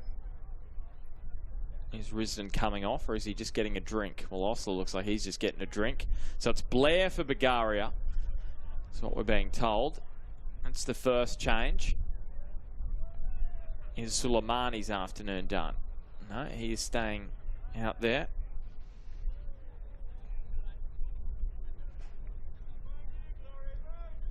Looks like he's lost a vowel there, Suleimani. Mossy, look at that. I did notice that. Let's not go back to the let's not go back to the Brisbane Roar jersey debacle. We don't. They've stayed intact for the most part. These. Well, it is Scott Wooten down, getting some stretching done by the medical staff. So maybe that's what's delaying these substitutions in case Zrilla has to change his mind. Well, what about that for a combo though, Mossy? Kaltak, Wooten as a centre-back combination with Adam Griffiths, who we know did so much work with the defensive unit at Wellington, turned them into such a machine defensively. I'd be licking his lips, Adam Griffiths, being able to work with those two, and that's taking nothing away from Majeka Domney as well. Yeah, and obviously he's worked with Scott Wooten for the last 2 years, so that's going to make it a little bit easier. Knows the system. So Adam Taggart is the captain now. Takes the armband. Scott Wooten leaves the field. And you hear Brian Kaltak's fan club. They are absolutely loving it. They won't be happy, though, that it's an injury potentially for Scott Wooten. And have we just got confirmation Majeka Dunmere has come off? So this will ensure a little bit of a reshuffle. We'll have a look here. No, Majeka Dunmere stayed out there. So it's Kaltak on for Wooten. So I think Perth Glory initially were going to make that change. Majeka Dunmere was going to come off, but the injury to Wooten means that it's Kaltak and Majeka Dunmere. Yeah, I think that was a hold-up while Wooten was down, just getting some treatment. You want to jump the gun and make a substitution that you may regret. And Bulgaria for Blair, and Suleimani comes off for Adam Taggart. So some serious arsenal at the disposal. Bulgaria, he'll be wanting to be part of the young Socceroos trip to the Under-20 World Cup as well.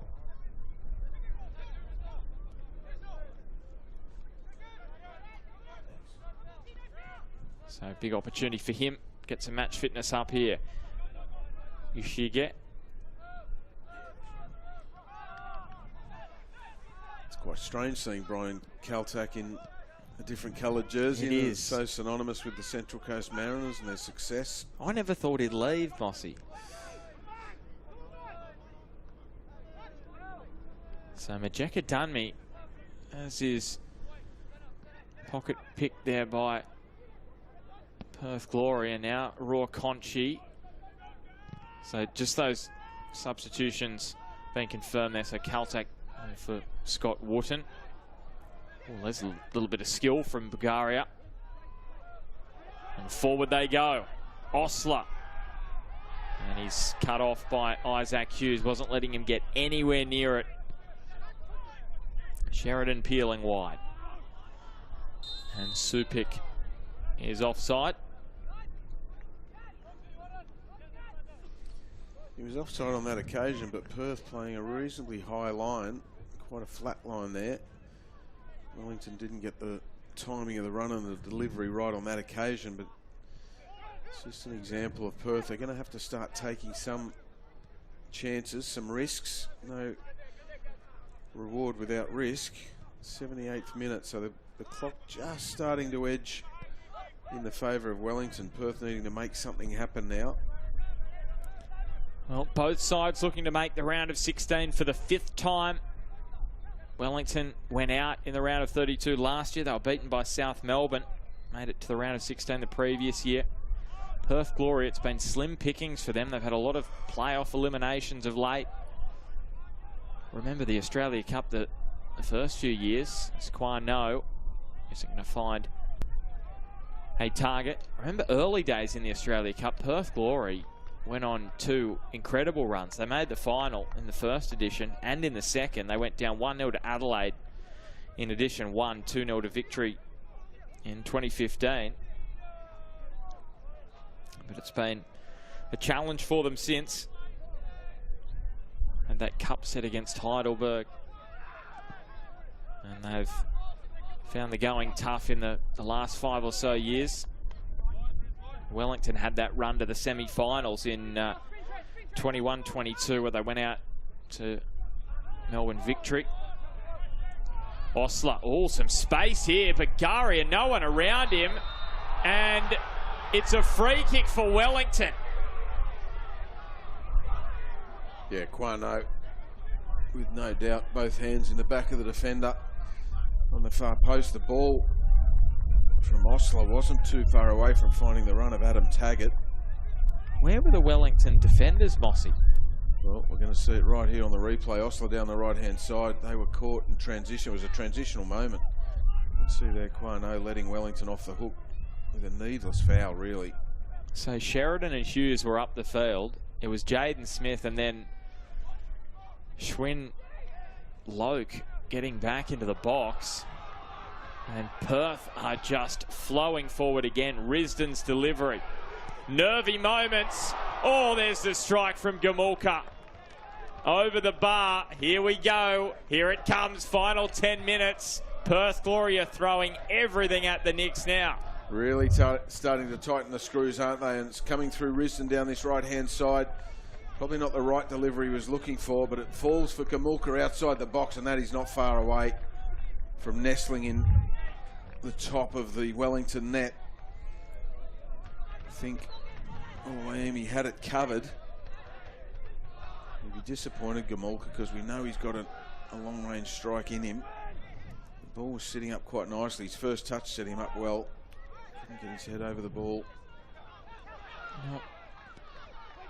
Hasn't scored in his A-League career, Taras Gamulka. Maybe could be the stage here in the Australia Cup. Timmins. Oh, down he goes in a screaming heap too. And he's quickly back to his feet though, when he saw there was no whistle forthcoming. Jekka Dunme. Well, if his team was in front, I think he definitely would have stayed put on the floor. But he knows time is of the essence. Cannot waste any moments here. Sutton's delivery beat everyone. Supik had the ball taken off him by Kaltak. Strong challenge from the Vanuatu captain. Bulgaria allowed time to get onto that left boot. Just couldn't really get it off the tarmac. Well, that's the thing they can't afford to do, is try and take a shot, you know, at every opportunity where it's not really on. Bulgaria was never in the right position then to take a shot and get the power that he needed from that distance. That's where frustration can start to set in.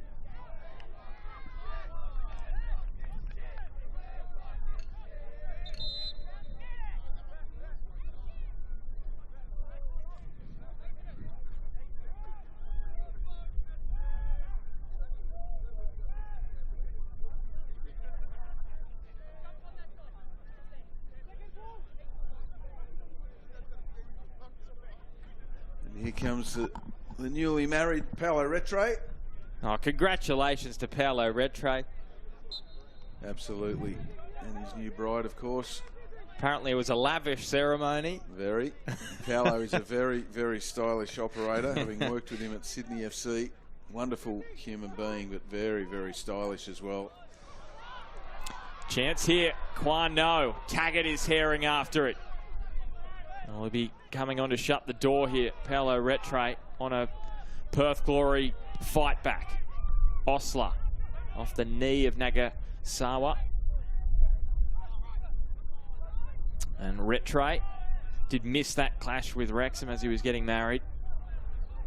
It's a happy time for the Wellington camp. Couple of new dads, newlywed.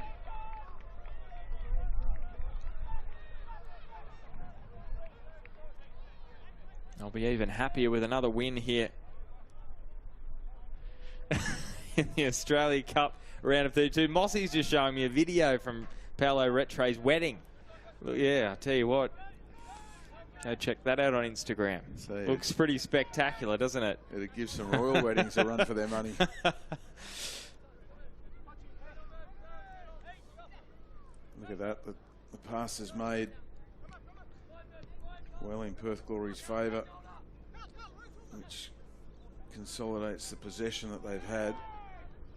Neat little 1-2 played down the left. Kelly Heel drives it across. Retre. This would be a story. Corner here. Paolo Retre earning a set piece for Wellington. It was good build up down the left-hand side, wasn't it? Good delivery into Retre. It was a pass rather than a cross, which is fantastic. I love seeing that. Measured passes from those wide areas. Maybe just a little bit too early for Paolo Retre before he finds the rhythm of the game.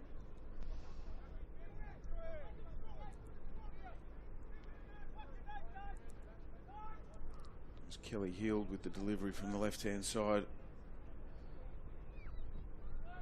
So Ishiga and Kaltak with the clearance. Wellington thought there may have been a hand in there. Nothing doing though. Inside the final 5 minutes of regulation time in this round of 32 tie between two A-League men's sides, Wellington and Perth Glory.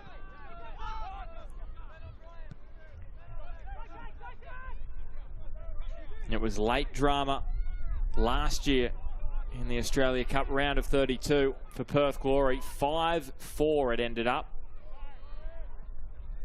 against Melbourne City. That one into extra time. And that was 4-4 at the end of normal time. 5-4 they won it in extra time. It was Nathaniel Blair who scored the winner on that occasion. Bulgaria got on the score sheet. Taggart as well.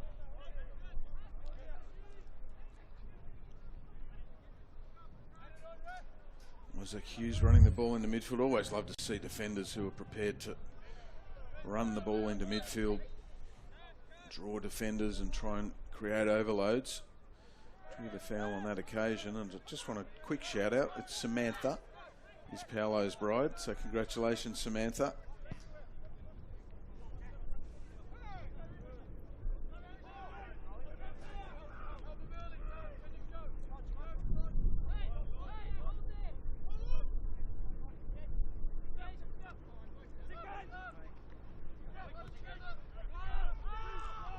Clock really starting to work against Perth Glory now. They haven't really been able to get Adam Taggart into the game. If they are to draw level, one senses they'll need to create an opportunity for their marksman to get on the end of it. 10 goals for him last year. 86 all told in his A-League career, Adam Taggart. So he has a good season this time around. He could hit the century. Well, it's going to be interesting, isn't it, this season of the A-League, because there's a World Cup dangling for players, old and young, and anywhere in between. Just adds to the motivation, doesn't it, for individual performances. Well, speaking of dangling, didn't Sydney FC dangle a proposition before Perth Glory? There was talk during the week of Joe Lolly wanting to go to Perth, and Sydney said, yep, you give us Taggart, we'll give you Lolly. It was Retre. Apparently that's how it went down, as Bulgaria and Timmins. Here come Perth Glory. It hasn't quite been the tsunami we expected, but that is a delivery which causes a little bit of anxiety for the Perth Glory backline. I should say the Wellington backline, because it's another corner on the way. That's a delivery that Adam Taggart applauded, and that's what he wants. Early delivery into those areas. It was defended just well enough by Wellington on that occasion, but that's what he thrives on, is that early delivery into the box. So Gamulka was getting about. They've got Kaltak in there. This is no. Gamulka, there it is! Of course, it had to be Adam Taggart. You just knew the captain was going to strike off the bench. It is quite remarkable, isn't it? It's like bees to honey. That man there, Adam Taggart, just knows where to be and when to be there. And once the ball lands at his feet, the execution is more often than not spot on. That's a great reactionary finish. Just pure instinct as the ball ricochets around the Wellington Phoenix box. And it all came from that early delivery that forced Wellington into a missed kick, which led to the corner. Wellington couldn't deal with it. They couldn't clear their lines. And Adam Taggart, when he's on the pitch and he's in that 18-yard box, the ball's in the vicinity. On the Hahn, how good replay. You can see Wellington don't deal with it. Nyo plays his role, puts it back into the area. Here's the strike from Gamulka. And Taggart just pounces to bring his team back on level terms. Well, are we heading into extra time again? Are we on our way in the West to an extra half an hour as we were last year? I told you, Mossy. I told you pre-game. This has got extra time written all over it. Here we go. It's stoppage time. And unless Perth Glory, you feel like they're more likely at this stage to find a winner. Wellington seem to have put the cue in the rack.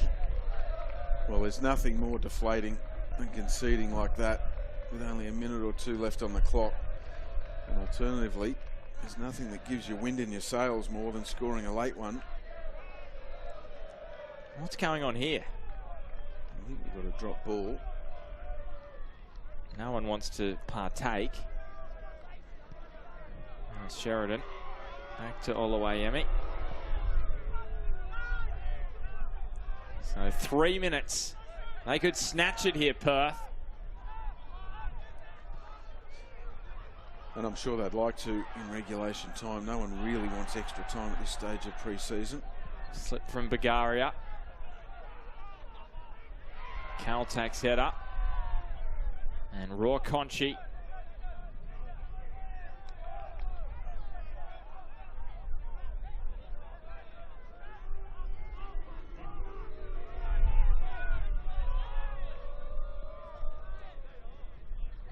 Risdon with the pressure on Ashiga, earns it back for Perth Glory. Gamulka feeding Majeka Dunmi.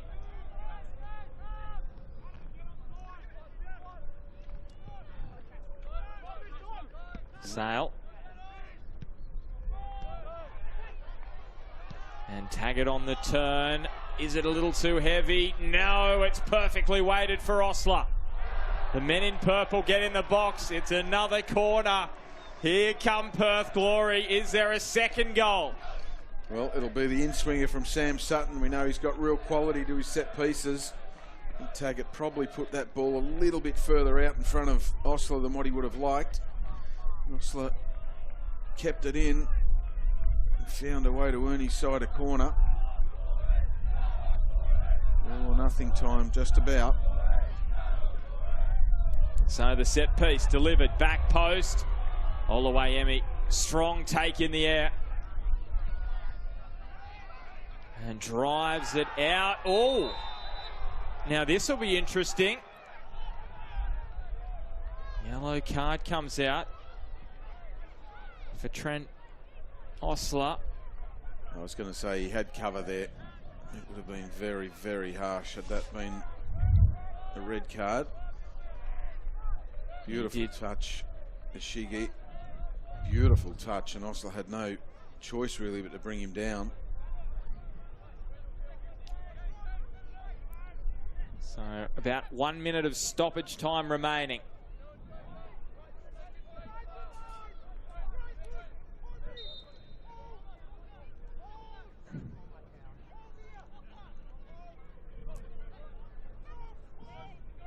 And Ashiga is going to leave it for Schwinn Loke. And Loke angles it wide. How's the delivery here from Ashiga? It's low. It's Nagasawa. It's Retre. And he couldn't keep it down. And that may be the final chance in normal time.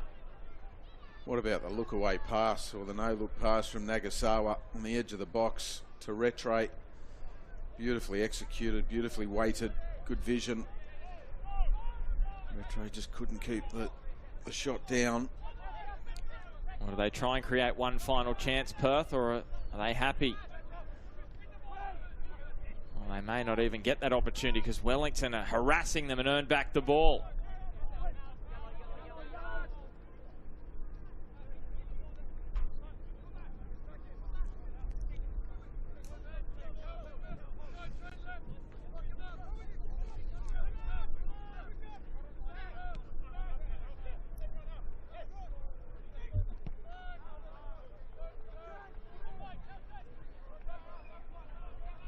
So 30 seconds past the additional 4 minutes. Referee Liam Barclay has a look at his watch. Wellington away down the right. Ishige on the turn. Down he goes. Rattray. It's a scramble. Supik. And blocked by Perth Glory. It's another corner. Oh, hearts were in mouths. Oh, what an opportunity for Wellington. Kelly Hild was free as a bird. If Ishige had stepped over that, he had a tap in at the back post. He's still shaking his head. As you see here down the right-hand side, and there it is there. Ishige takes the touch. Look at Kelly Hild. Arms out, stretched. All he wanted was a dummy. He didn't get it, and then the strike's deflected over. What drama laid on here. So by the time this is whipped in, we're going to be 90 seconds past the additional 4 minutes. And it's Ishige's corner. Oh, it's a disaster! Oh, Ollie Sale. Oh, my goodness. Well, wasn't he sailing close to the wind then? My goodness. Oh, we are off to extra time. It was always going to be this way, wasn't it? Well, according to the Oracle, Ben the Oracle Homer, we're always headed for extra time. And that is where we are off to. Adam Taggart with the late equaliser for David Drilich's team after Lucas Kelly-Hill put Wellington in front on 20 minutes. Full time, but it's not over yet. Perth Glory 1, Wellington Phoenix 1. And here we go, Phil Moss. Here we go. Strap yourselves in. This could go either way. Of course, the late goal will give Perth a little bit of extra energy and belief, I suppose, but Wellington finished well, didn't they? They were tightening the screws there. They had a couple of half chances. Didn't take them. And extra time it is. Well, this is why we are heading to extra time. On the Hahn, how good replay. And it was just pinball in the box, wasn't it? And to be honest, Mossy, we thought it was going to be a purple tsunami of attacks from Perth Glory. There wasn't that many. And then all of a sudden, out of the blue, scramble in the box, and Adam Taggart at the back stick. It was very much like a hockey goal where you've got that player at the back post, just angles it in. Impossible to save, 1-1. Yeah, that's right. Gamolka swung his left foot at it. It was a shot, but it didn't turn out to be a shot. It was an assist. It was a pass in the end. But the cleanness, the crispness of the strike from Adam Taggart, he let the pace of the ball do all the work. He just got clean connection on it. He's so good in those areas. Well, Mossy, I'm happy I did have a look at this history. Record in extra time for both of these two clubs in the Australia Cup. So Perth Glory have got a really good record. 5 wins from 6 matches that have gone into extra time. Their only loss was 2-0 against Sydney in the round of 16 in 2016. Outside of that, they've had 3 wins in extra time. 1 against Melbourne Victory in 2014 in the quarters. 1 in the round of 16 against Queensland Lions in 2015. And then, of course, last year against Melbourne City in the round of 32. And then 2 wins on penalties. 1 against the Jets and 1 against Western Sydney, both in 2015. And for Wellington, 4 extra time matches. They lost the first 2. They've won the last 2. They won most recently in extra time against Peninsula Power in 2023 in the round of 32. A win on penalties against Melbourne City 4 years ago, and then a defeat on penalties to Brisbane Strikers and a loss in extra time to Western Sydney. So both have a decent extra time record.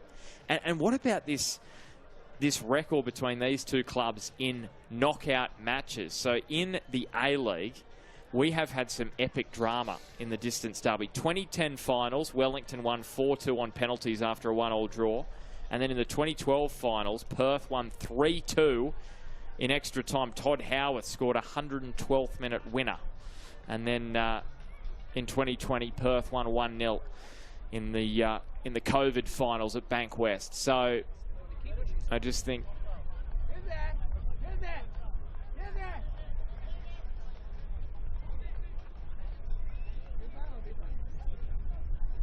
well, this is a moment, Mossy. Wellington. What side do you want to do the kick off?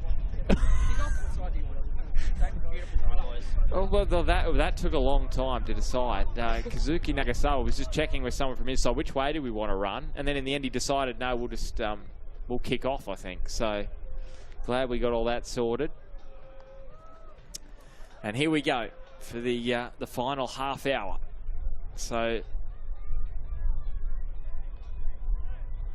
let this be another match that enters the catalogue between these two in the distance derby. The drama of the distance derby in knockout matches. So and the annals. Well, so it's going to be 4 times these two have met in a distance derby knockout match. 3 in the A-League, 1 in the Australia Cup, and 3 have gone into extra time. So here we go. Strap yourselves in, as you said, Mossy. Half an hour if we're still locked up. We've got penalties. And it looks as though the rain has returned just to add a little bit of extra spice to this final half hour. And there's a little shirt tug from Retre, which will earn a spot in the referee's notebook. Well, what it will give us as well is an indication of where both teams are at in their pre-season preparation from a physical perspective. Who handles the extra time physically better will lead to better decision-making, execution. And of course the travel that Wellington have had to do to get to the Western States. So Wellington have made 2 changes. And Perth, by my count, have made 4 all up. So Wellington still have more opportunities to go to their bench. So Taggart, Bulgaria, No, and Kaltak I have for Perth, and for Wellington, Retre, Supik. And here comes the rain. It's coming in sideways.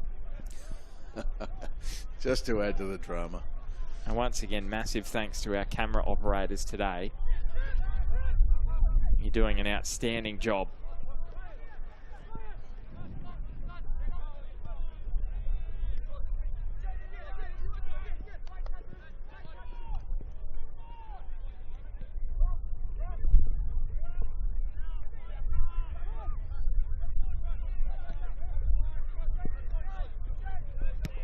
Sutton bending it into the path of Taggart. Look at the touch there from Adam Taggart into the path of Kwan No. Can he return the favour?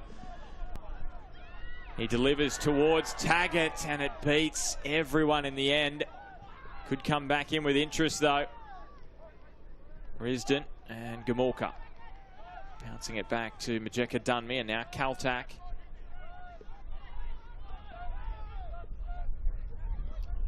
Well, if they are to go on and win this game, Perth, and progress, Kwano can take a bow, because I think he's added something exceptional from half-time. Is there a chance brewing again here for Perth? Just again, that final pass just a little too heavy for Kwano. Yeah, he really injected some enthusiasm and some zest and energy since he came on at half-time. Of course, he played a role in the Taggart goal as well, keeping it alive from that corner inside the box, just poking it back into the danger area. Oh, now we've got some lightning. Oh no. That's never a good sign. Don't say that, Mossy. That is never a good sign. Uh-oh. Oh, well. The drama of the Australia Cup, it strikes again. So we have lightning. This is going to mean at least a half-hour delay.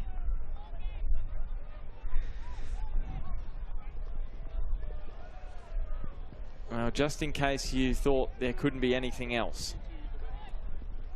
We've got a winter storm here in the West. 1-1 in extra time. And you just wonder how this pitch is going to hold up as well with the torrential rain, Mossy. Yeah, well, of course, we saw that it handled the day's rain reasonably well for the first 90 minutes, but this is really quite heavy, so let's wait and see where this takes us. The referees will be having discussions. And of course, player safety is paramount number one. So as the rain falls here at Kingsway Reserve between Perth and Wellington, the match sitting at 1-1 at the moment, we are going to take a quick break and we'll be back with some more information very, very soon.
Well, they often say life is not about what happens to you, it's about how you respond to those situations. And this is certainly one of those for Perth Glory and Wellington Phoenix tonight in the Australia Cup.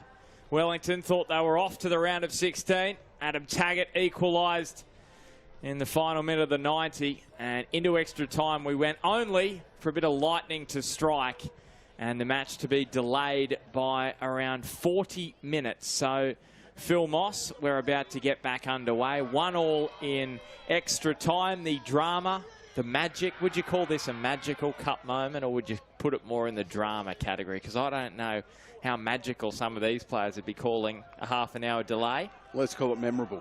We'll go with a memorable cup moment, but not for the first time in his career. That man there, Adam Taggart, broke the hearts of opposition players and supporters with a dramatic last-minute goal. Such a sharp shooter's goal as well. A real reaction finish that sent it into extra time. And then, of course, the football gods lost out to the weather gods, and we had some lightning and that delay. So it really comes down to mindset now. And you're right, you know, it is less about what's happened, more about how the players react now. But for me, it's less about the physical. It's more about the mental, how you react to a stoppage in play like that, how you resume the game, and who has the belief to go on and get the result. So we're back underway, finally, after this lightning delay in Perth. The fans have stuck around, and here we go for the next 10 minutes until half-time in extra time.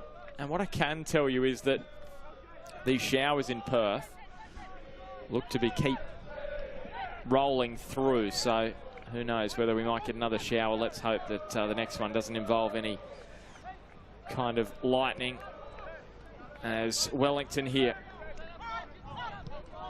may have come at a good time for them, this little break. Momentum was against them. Retre's delivery is taken by Ollie Sale, because when we did head to the sheds for that lightning delay, all the momentum was with Perth off the back of that late equaliser. Yeah, that's right. But you'd have to say Wellington also had just a couple of sniffs in that last minute before going into extra time. So they actually responded to Adam Taggart's goal very well, Wellington, but Perth certainly had a little bit more energy about them, which is often the case. But just while we're on it, you've got to give a shout out to the Olympic Stadium Kingsway ground staff, because this pitch is really, for the amount of rain they've had, this pitch is really holding up well. The ball is still moving true in most parts, because that was another fear of ours, was the downpour. Would it put surface water too much to play on? Yeah, I think the breeze may have helped with that as well. Just dry things out a touch. And it's got 2 matches in 3 days in the Australia Cup round of 32. Hosting Olympic Kingsway and Melbourne Victory on Tuesday night. That's incredible, isn't it, the XG? Considering the score was 1-1, Wellington have and I know it's not a perfect science, of course, expected goals, but it's remarkable how they come up with those numbers. So Retre. Wellington able to flow forward again here, this time down the left using Ishige. And down he goes. Ishige. Referee says goal kick. Just trying to decipher that, because the referee is pointing in the direction of the penalty spot, but it is a goal kick. Well, here he is taking on Ejeka Dunmi, and I think he's got half a shout. I'm happy with the decision in the end. No questions there, but I can understand why he's appealed to referee Liam Barclay. And here goes Adam Taggart. Scored the equaliser. Can he put them in front now? Taggart! Oh, forces an outstanding save from Molawayemi. That's a really good, smart, strong right hand from Molawayemi to thwart that man's attempt. Adam Taggart, isn't he just a threat every single time he's on the ball? It was Route 1 football. Taggart over the top. His first touch was decent without being great. He had to drag it onto his left foot. He still finds the power to force a really smart save. So in comes the corner. Kelly Heald finding the sideline. Well, Oluwayemi, he got a reprieve at the back end of last season when Albie Kelly Heald suffered that shoulder injury. And ever since that, he just has not looked back. He had a few nervy moments, you'll remember, at the start of last season for Wellington. Of course, that incident in the derby against Auckland springs to mind when they were trying to play it out from the back. But after he was dropped and he returned to the side, he's made some massive saves. Remember against Newcastle last year, Wrexham match to start this season, and again today, Oluwayemi. Well, I remember asking Chiefy about him. It was not long after that mistake in the derby against Auckland. And one thing he did point to was his character. Very strong mentality. And you can see that playing out because, as you said quite rightly, Benny, last season was probably memorable for some of the wrong reasons, a couple of big mistakes. He seems to be bouncing back well. So this is going to be a corner. He's a big signing for Perth Glory. Brian Kaltak proved what an incredible winner he is, leader. Probably more so by actions than words, but you can see him coaching those around him as well. But just a competitor and an athlete. What's going on with the spelling though, Mossy? We've had Suleiman instead of Suleimani, and now Brian Kaltak. So they might have to get that sorted. I won't care though if he scores, as Wellington able to clear it away.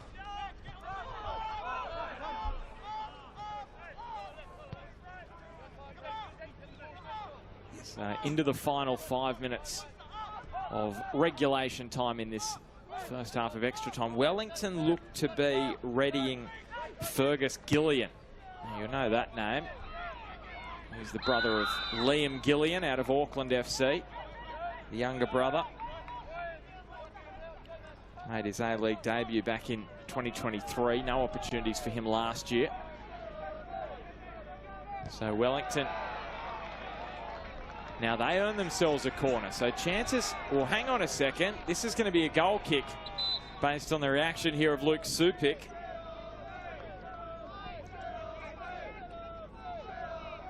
So Raw Conchi replaced by Gillian. So the 20-year-old, as I said, hasn't played in the A-League since February 2024. Maybe some more opportunities could spring up this season. Giancarlo Italiano said that he's been there and thereabouts, just hasn't quite been able to work his way into the first team squad. So maybe this is a moment in the window for him to present himself.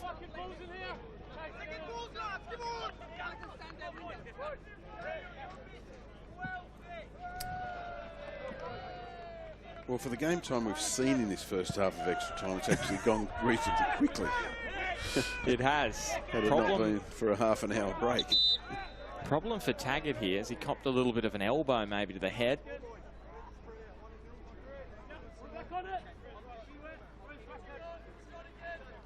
I'm thinking the referee's saying to him, I didn't see it. And Taggart saying, well, I felt it. So who wins?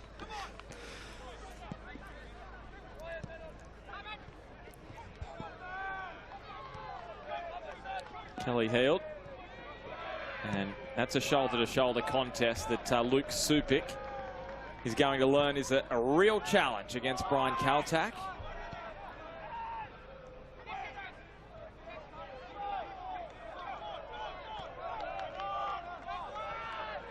It's just past the stretch of Gillian.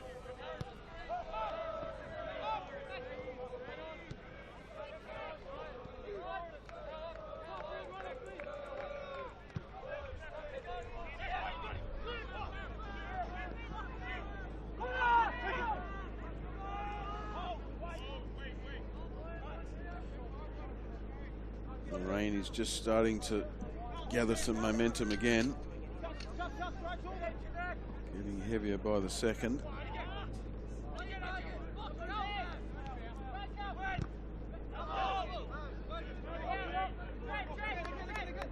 He's made a positive difference as well, Paolo Retro, since he came on for Wellington. Pulled off a smart save from Ollie Sale early once we resumed this first half of extra time.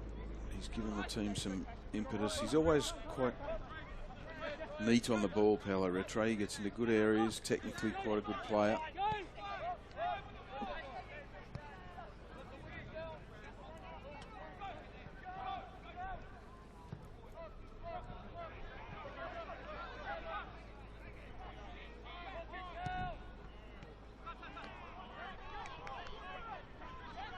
Well, it has certainly flown by. We're into the final minute of regulation time, first half of extra time. I just wonder whether we're going to get at least a couple of minutes. I felt like the clock was still ticking a little as the players went into the dressing room, so we may get a couple of minutes added on. Oh, it's been lightning quick. This first half of extra time. I can't. Perth Glory through Osler. And the cross was a moment he would have liked to have over again.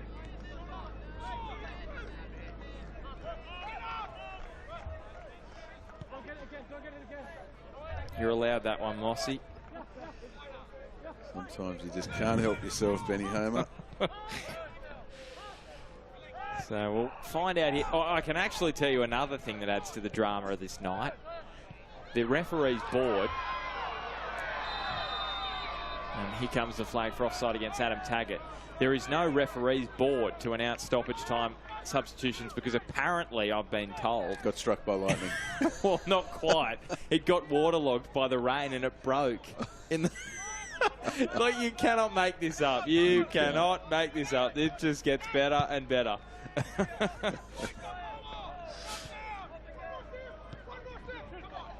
As is a pass which invited Bulgaria forward. Now Wellington through Schwinloke. Goes low towards Supik. Oh, that could have been an own goal. That could have very nearly been an own goal of Cal Timmins. And it was Luke Supik who was causing the headaches for the Perth midfielder. Schwinloke, what a ball this is. You can see the overload on this right-hand side. Schwinloke gets forward, good first touch, and then that is a beautifully weighted pass. He fairly drove that into a danger area. Perth had to be very sharp to defend that situation.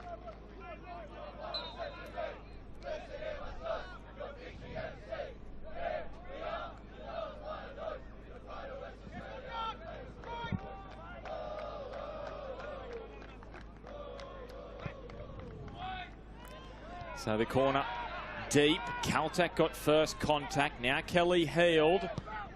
And Loke. Well, it took a deflection. I think it was Bulgaria who's getting the plaudits of his teammates, because I think that was heading towards the roof of Ollie Sale's goal. That was 100% heading underneath the crossbar. Whether Ollie Sale would have had the reflexes to deal with it, given he was probably unsighted, Bulgaria made sure he got something in front of the strike. Good defending. So again, it's Caltac with the header. Oh, that was into the shoulder of Osler. May have hit the hand, but it was right in front of the body. And here comes another corner for Wellington. Well, Wellington is saying handball, but it was right in front of his body, so I can't see how the referee gives that. We will have a look at it, maybe in half-time of extra time. In the meantime, another corner.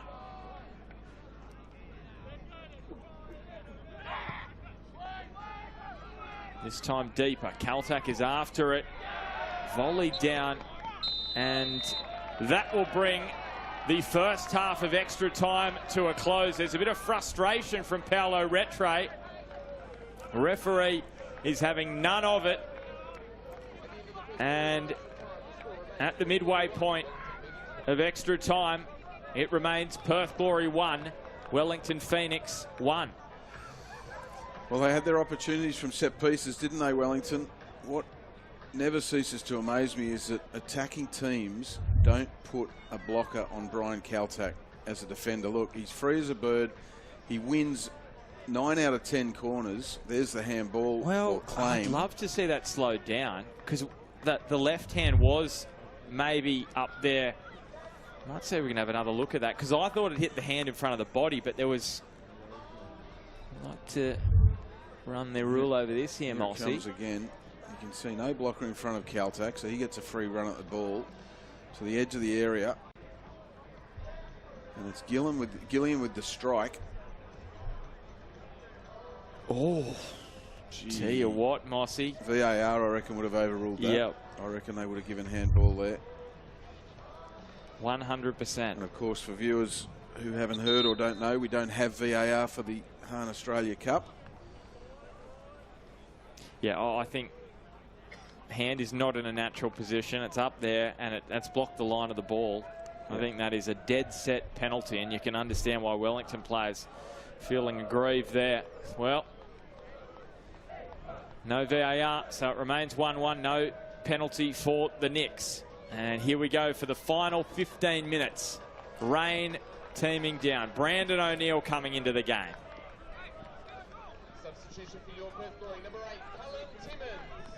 So Cal Timmins is replaced by Brandon O'Neill. The 31-year-old returned to Perth Glory last season. Mainly used off the bench by David Drillich. Good experienced head. He was such a key part of that dominant Sydney FC side in the last decade. A couple of grand final victories with the Sky Blues, 2017 and 2019.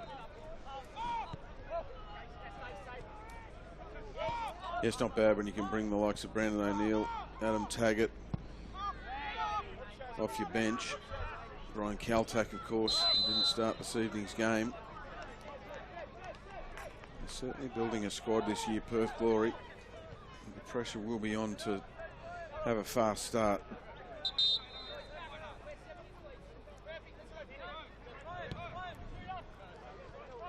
I just want to go back to that point about Brian Caltac at set pieces. He's so dominant in the air. I really can't believe how few teams at attacking set pieces don't put someone who just blocks his run. I'm not suggesting they do it illegally, but just someone in the line of his run to the ball or close to him so he doesn't get a free run at balls, because he is so effective defending set pieces.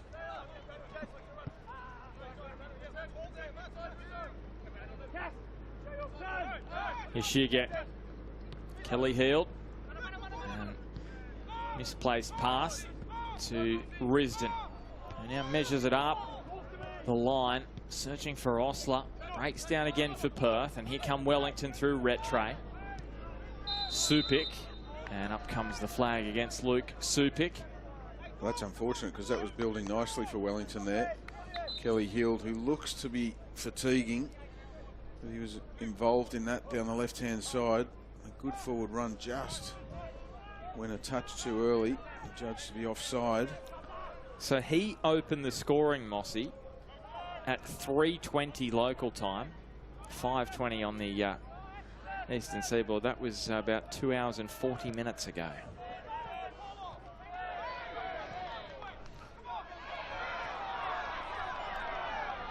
That's how long we've been going here with the lightning delay. Perth Glory earning a free kick.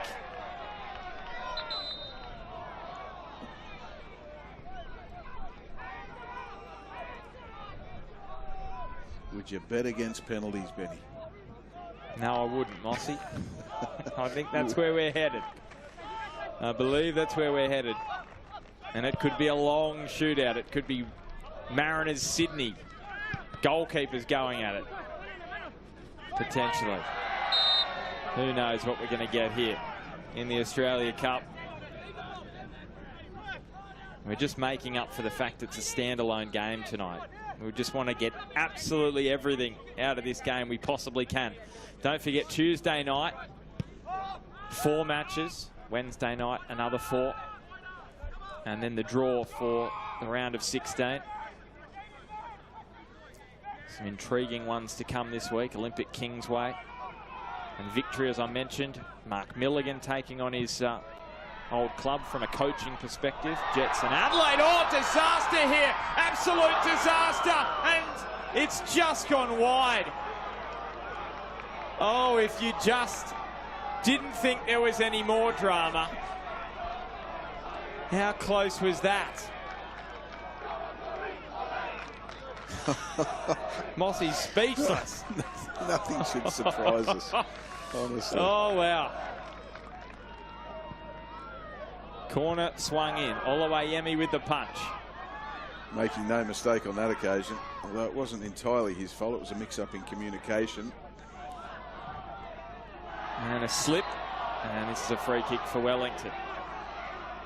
Well, what can you add to the list tonight, Mossy? We've got a late equaliser from Taggart. We've got a waterlogged substitution board. We've got lightning delays. We almost had this. Well, that is a... Oh, and Oluwayemi, geez, he hit the post with some... Oh, and he was clutching at the mouth, too. No, I think you were saying I called for it. Oh. I called for it. You should have let it run through. But that's the thing. You're asking what this game is lacking. Well, who would bet against it being 5-5 by the end of the extra time? It's lacking a winner at the moment. That's the only thing. But we will get there eventually.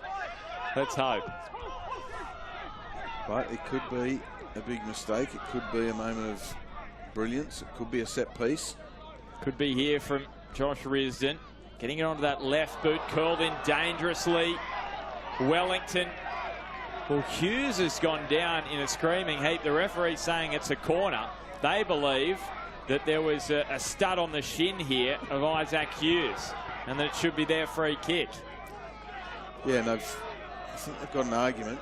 Perth Glory player, I can't quite see who it was at the time, but was a little bit late. Hughes dealt with the danger. You see it here as Risdon plays it in. Looked like Bulgaria. Yeah, it was a little bit of a stud. Yeah. Didn't look too much in it. No, but he was late. I think Wellington have got a fair argument for this being a free kick in their favour rather than a corner against them. Well, this would be interesting. It's very, very deep. And the football gods, maybe for a moment, playing their part. Gamulka.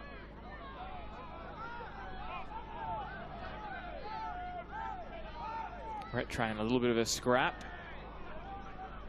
And they get it away now here, Wellington. And they will earn a free kick of their own. So they escape that danger.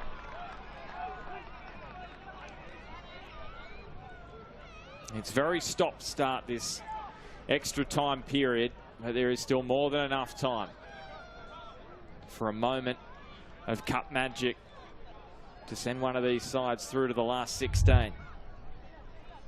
Here's LA Retro playing it cleverly inside. And that is a cynical foul to break the play up. There's no doubt about that. Well worth a yellow card from referee Liam Barclay. He's had to deal with a fair bit tonight, hasn't he, Benny? Oh, yeah. A young referee. Yeah, MPL referee from Western Australia. Opportunity for the referees on the national stage as well, these Australia Cup matches. He's handled everything really impressively. So Gamulka confirmation for the yellow card for Taris.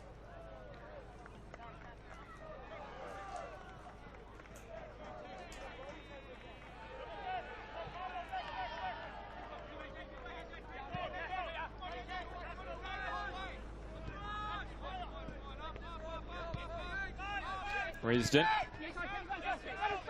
Osler. And O'Neill. Risdon has stolen a march here. Good delivery. Oh! You would have backed him to score, Adam Taggart. Can you believe that, Mossy? Well, it's not often you say you would have put your shed and your house on that man there, finding the back of the net and lost it all. He just couldn't quite sort his feet out. It was brilliant play down the right-hand side. Brandon O'Neill setting Josh Risdon on his way. Risdon really measured the cross. It was a brilliant delivery to the back post. Adam Taggart, whether the ball just came a little bit too quickly for him off the slippery surface, only he will know. But usually he swallows them digests it, processes it, and celebrates it in the blink of an eye.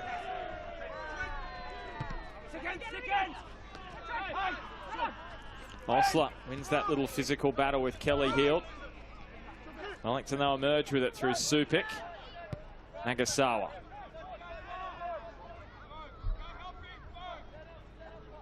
Well, Wellington, despite the loss of a number of key players from matchday squad of this one, the likes of Payne and Rufer, the new recruits Armiento and Eze, they've really held their gloves up here against a Perth Glory side on home turf.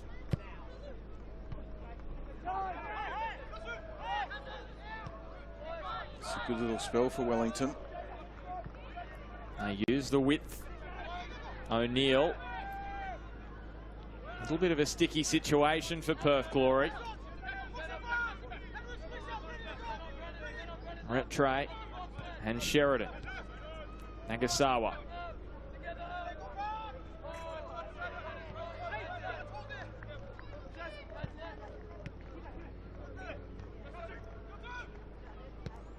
Nagasawa couldn't find a teammate, and Perth Glory able to thump it clear. There's a massive clearance.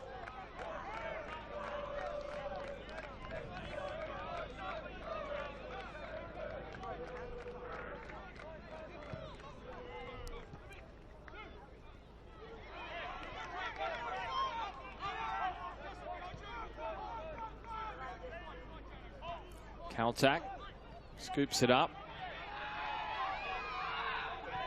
And Gillian. There was a lot of space in the middle, all coming together. Perth Glory through Risdon. Now here's Osler. Taggart is the target. And Osler's going it alone for the moment and ran himself into a cul-de-sac. Here's a chance for Risdon. And the man with the most appearances for Perth Glory couldn't get his strike on target. Well, they ended up with a bonus opportunity there for Risdon, but I think Trent Osler butchered the first opportunity. I think it needed to be early delivery in behind the Wellington defence for the run of Taggart. As you see the captain coming to the aid of that man there, Trent Osler. Is he about to be replaced here? Adriano Labib is getting ready. Taggart had peeled off to the back post area, and very similar to the opportunity that we saw a little bit earlier where Risdon picked him out. Osler decided to drive further at the Wellington defence. They got numbers behind the ball and the opportunity was lost. So Osler cramping is replaced by Labib for the final minutes of this one. So time slips through the hourglass and we are getting closer and closer to a penalty shootout. And so are the days of our lives. And this pass has gone between both Gamulka and Risdon. And, oh no, it's a Perth Glory throw. Must have clipped a Wellington player on the way through. Is there a winner for Perth Glory? No doubt the man they're looking for is Adam Taggart, captain's armband, who scored the equaliser at the end of normal time. Risdon couldn't find the pass through Kelly Heald. You got to say credit to both sets of players as well. It's too early in pre-season really to be giving this sort of effort for extra time in these conditions. Heavy, wet, windy. But their winning instincts are coming to the fore. They don't want to walk away with a loss. Supik, that looks a heavy touch.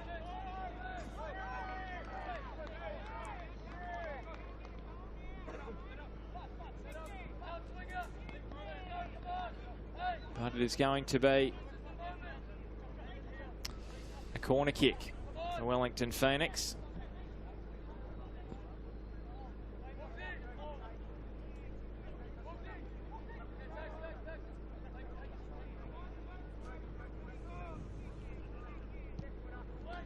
Here's Shiga. And again, it's Brian Kaltak just winning another defensive header. And Bulgaria, who was the hero for Perth Glory in the Australia Cup playoff. He scored the extra time winner against the Mariners. 3-2 up at Larrakia Park in Darwin.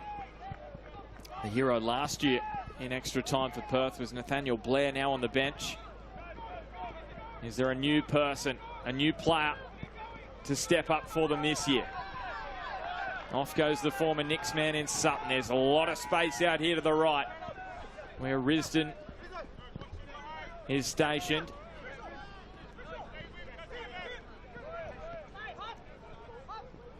Final minute of extra time. There may be a little bit of stoppage time, but you wouldn't expect too much as O'Neill has overhit the pass. Well, it seems as though it will be a penalty shootout. Another change is there. So Loke is replaced by Candy. So his involvement very, very late on, you would expect, for that penalty shootout, maybe. Certainly, but how sweet would it be if he could come up with a winning penalty for his side? Mossy, that's two. That's two.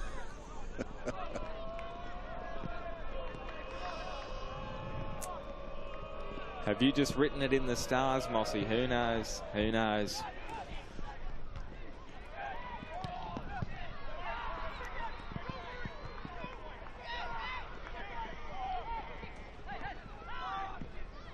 So Candy. And a slip from Candy. And off go Perth. It's going to be a treacherous shootout if we get there based on these conditions. Tough for the keepers, tough for the penalty takers as well. How sure is your footing? Especially after a number of spot kicks. Sale scuffs this attempted clearance. Oh, it goes over the head of Kelly Heel. Labib comes back with interest. And Kaltak to Sale. Well, how calm is that in these conditions? Very, isn't it? Looking up at the ball, into the lights, rain pouring down. Kaltak just cushions it back to Ollie Sale. So we're off to penalties. On a night filled with so much drama. We had a late equaliser in normal time from Adam Taggart. Then we had a lightning delay for about half an hour to 40 minutes. And there was no one that could find the extra time winner. Adam Taggart, probably the best of the chances. Full time after extra time. Perth Glory 1, Wellington Phoenix 1 in the Australia Cup. And now comes the moment that all players probably have mixed emotions towards. You get some that will step up and say, I'm taking the penalty. Others saying, I don't want to be anywhere near it. And Phil Moss, who knows what's going to happen in this shootout. Well, that's right. And you can see David Zrilic just asking his players, put your hand up if you want to take one. I mean, it's too early in the season in a lot of ways to have your rusted on penalty takers for shootouts, but come A-League finals time, you've really got them written down on paper. And this is football's version of a lottery, a penalty shootout, particularly this early on. But it will come down to those players who believe that they will score. They make their decision. They don't change their mind. They trust their technique. In these conditions, it's even more important. As you said, footing will be crucial.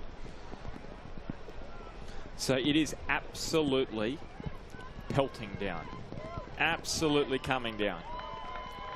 I think everyone here is hoping there's nothing more than just a bit of rain. But I can tell you, it is a huge cell that is sitting over Perth at the moment. I hope they take the penalty shootout to the shed end, surely. I thought you were going to say, can we just get this penalty shootout started before there's any lightning? Well, that too. Oh, well. For the just players, imagine that. well, for the fans more than anything, they have been so brave, braving these conditions. Yeah.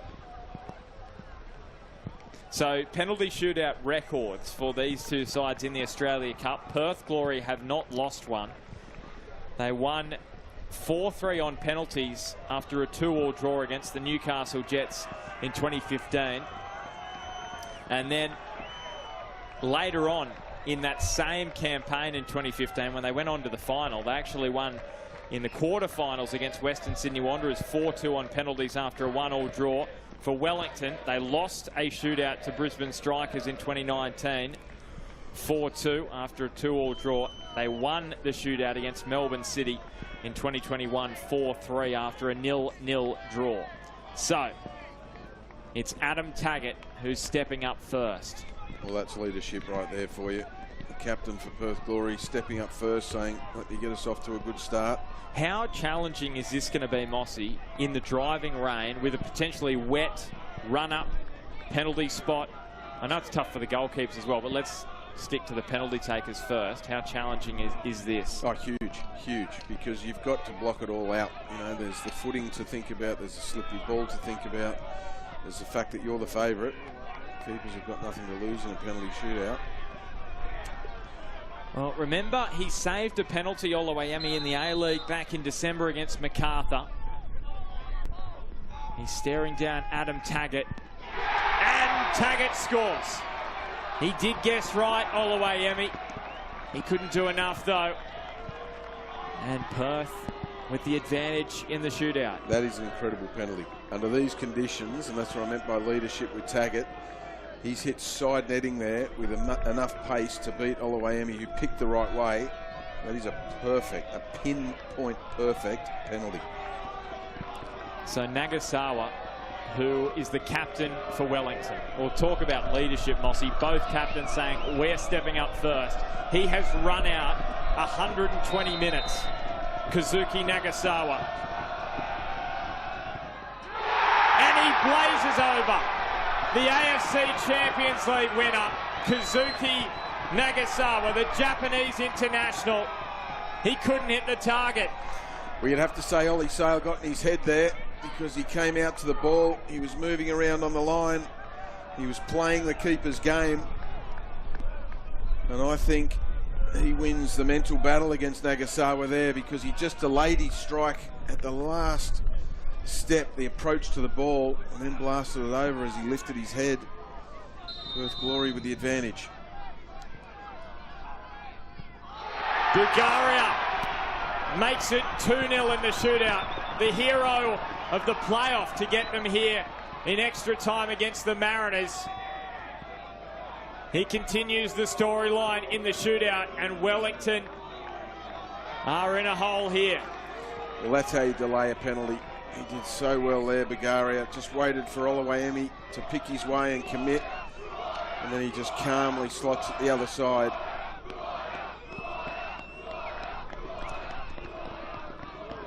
Well, massive moment for Supik. He really needs to score this.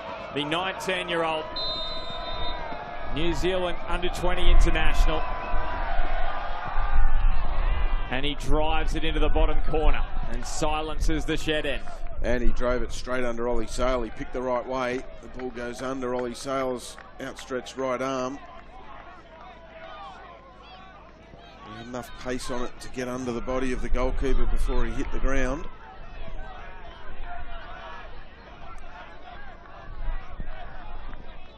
So Taras Gamulka versus Josh Oluwayemi.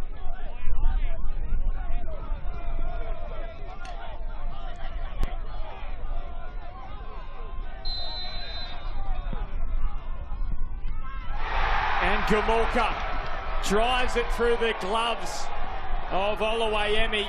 It is really, really slippery, and he just could not bat it away. Yeah, it was at a decent height too. He diced with death there as a penalty taker, putting it at that height. So if the keeper guesses the right way, it's usually a comfortable height to get a strong hand on. Gamulka with enough power to make sure it nestled in the back of the net. This is a big penalty for Wellington. A huge penalty in the scheme of things. And it's Hideki Ishige couple of spectacular goals last season. And he has nestled that one almost in the top corner. That is a player of high technical class. And he goes straight to his keeper to try and give him a moment of inspiration. Also probably begging him to pull off at least one big save to get Wellington back into this penalty shootout. Very, very good penalty from Ishigay. Oh, those are the most pressurised ones. Now the responsibility falls to Kwano, the 19-year-old, the teenager.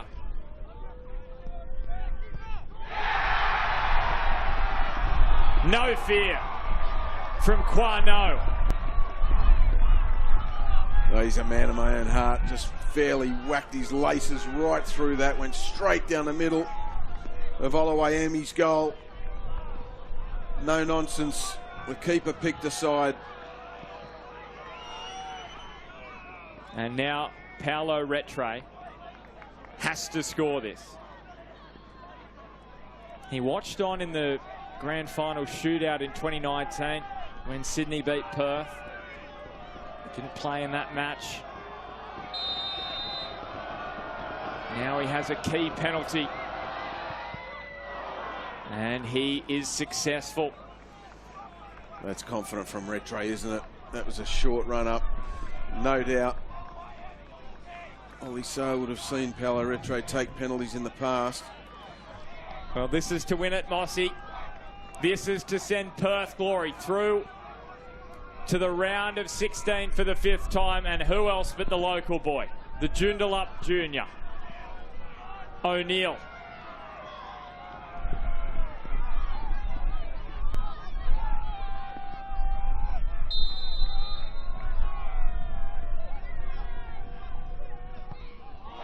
Oh, and he's put it over.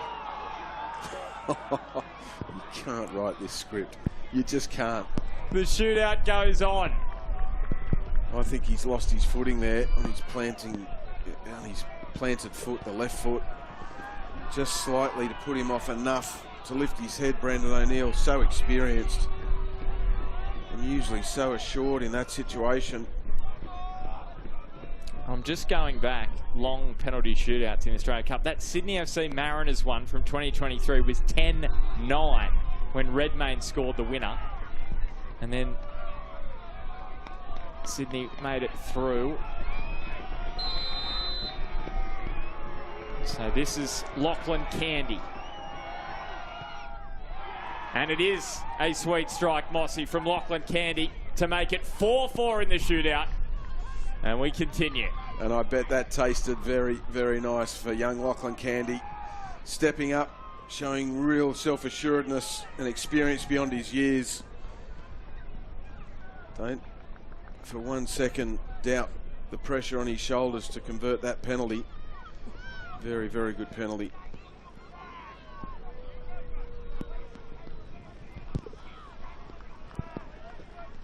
Look at this rain. So Majeka Dunmi slots it, the centre back. Excellently done in the torrential rain, you'd probably call it. It is a massive cell sitting over Perth at the moment, and it is not going to relent anytime soon.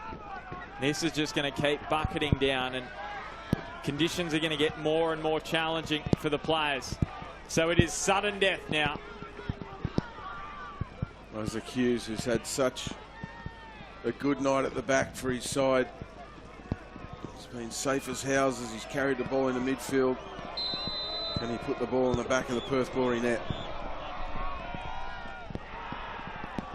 He beats Ollie Sale.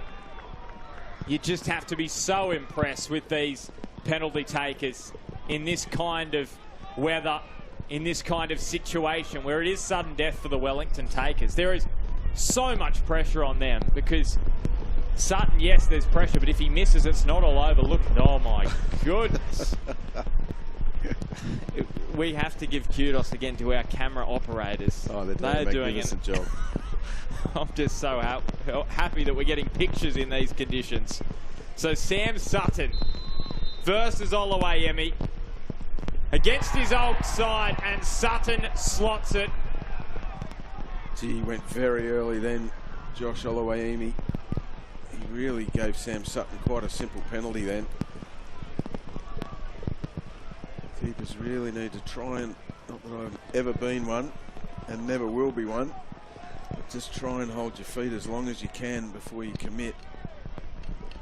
So Fergus Gillian is the latest to step up.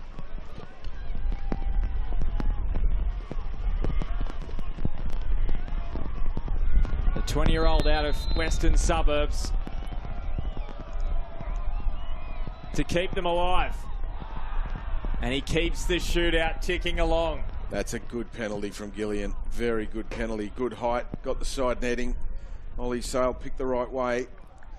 But the pace and the precision was just too much for the former Wellington custodian.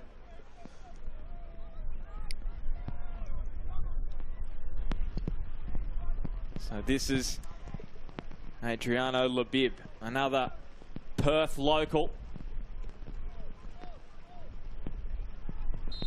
It's been an Australian under-17 rep, the 19-year-old Labib, and he squeezes it past Oluwaemi, who got hands to it. Could only push it, though, into the side netting. Look, I think Oluwaemi will be disappointed because that's the second time he's got a hand to one. And he's gone the right way, and the penalty was taken at a good height for goalkeepers. He hasn't been able to keep either out. Now, I know I'm being maybe a little bit harsh in these conditions, but when a keeper picks the right way and gets a hand to it, and it's at that height, they've got every right to think they should save it. So here comes another teenager, another man who's played out the entire match, Jaden Smith at the back. And this time it's Sale getting a touch, but Smith converting the penalty. 7-all in the shootout. Well, he went with his opposite hand then, Ollie Sale. That's probably why he didn't get too strong a touch to it. What's it going to be? Is it going to be a big mistake? Is it going to be heroics? Here comes Brian Caltech, or Caltech, as he's back, the name on the back of his shirt says. I'll have to get that sorted. But right now, his sole focus is on this shootout in front of his adoring fans who are behind the goal. Brian Caltech, after making the move from the Mariners, and he's pushed it over. Brian Caltech, in his first appearance for Perth Glory, he's prodded it over the bar, and now Wellington have the chance. So none of the keepers have made the save for the missed penalties. They've all been pushed over. Yeah. And you can put that down to how wet these conditions are, and when they plant their foot, being unsure of their footing, because then the head goes up and then the ball goes over the crossbar. So the man who scored the first goal more than 3 hours ago, almost 2 meters of him, Lucas Kelly-Heald, to send Wellington through. And the Wellington Phoenix are going through to the round of 16 of the Australia Cup after one of the most remarkable matches in this competition's history. It had just about everything, and it's the Knicks who have travelled across Australia from New Zealand to Perth for the distance derby in the Australia Cup, and they're going through to the last 16. Well, the man who started the scoring this afternoon, leading into tonight, finishes the scoring as well. Lucas Kelly-Heald. His opening goal of this game seems days ago, and then he shows real confidence from the spot to just plant it home and give his side the win and progression to the round of 16. What a memorable Hahn Australia Cup match this has been between the two distance derby opponents. It's had absolutely everything this afternoon. You couldn't begrudge Wellington for their fighting spirit, the fighting performance to get the win from the penalty spot. Perth, of course, will be disappointed. They can argue they had the better chances in the game, but ultimately Wellington have showed the steel needed to get the result. Well, Mossy, about 3.5 hours since we started, and we have a result, and it is Wellington going through to the last 16 of the Australia Cup. And this was where it all started, from Brooke Smith, who forced this chance for Kelly Hill to make it 1-0 to Wellington. And Wellington, for the most part, thought they were on their way through, and then who else but Taggart to equalise. Yeah, that's right. This was the late show from Taggart. Gamolka swings his foot through it. And Taggart, when he gets an opportunity like that, he just doesn't miss. But you can see from the live pictures we just went from to these replays, you can see the difference in the conditions. And it's been like that all afternoon into the night. Here's a big chance for Taggart. He gets it onto his left foot. Gets enough power in it, it's forced to save from Oluwaemi.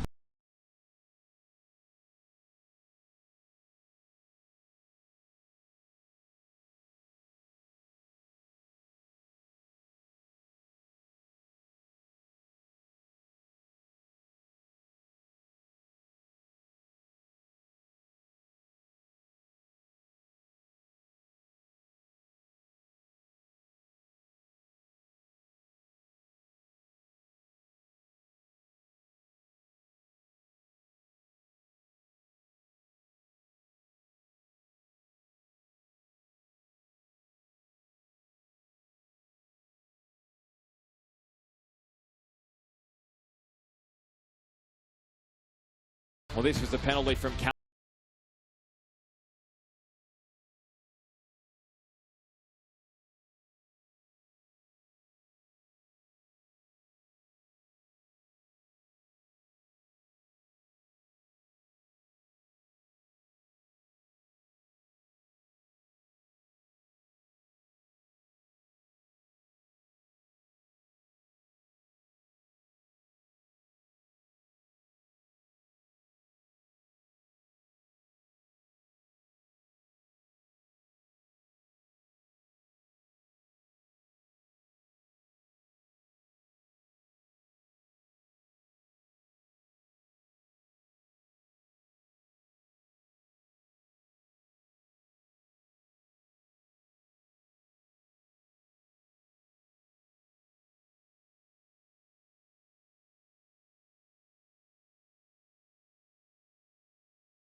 The round of 32. We've got 4 Tuesday, 4 on Wednesday. We're back here, Olympic Kingsway and Melbourne Victory on Wednesday night for the late match.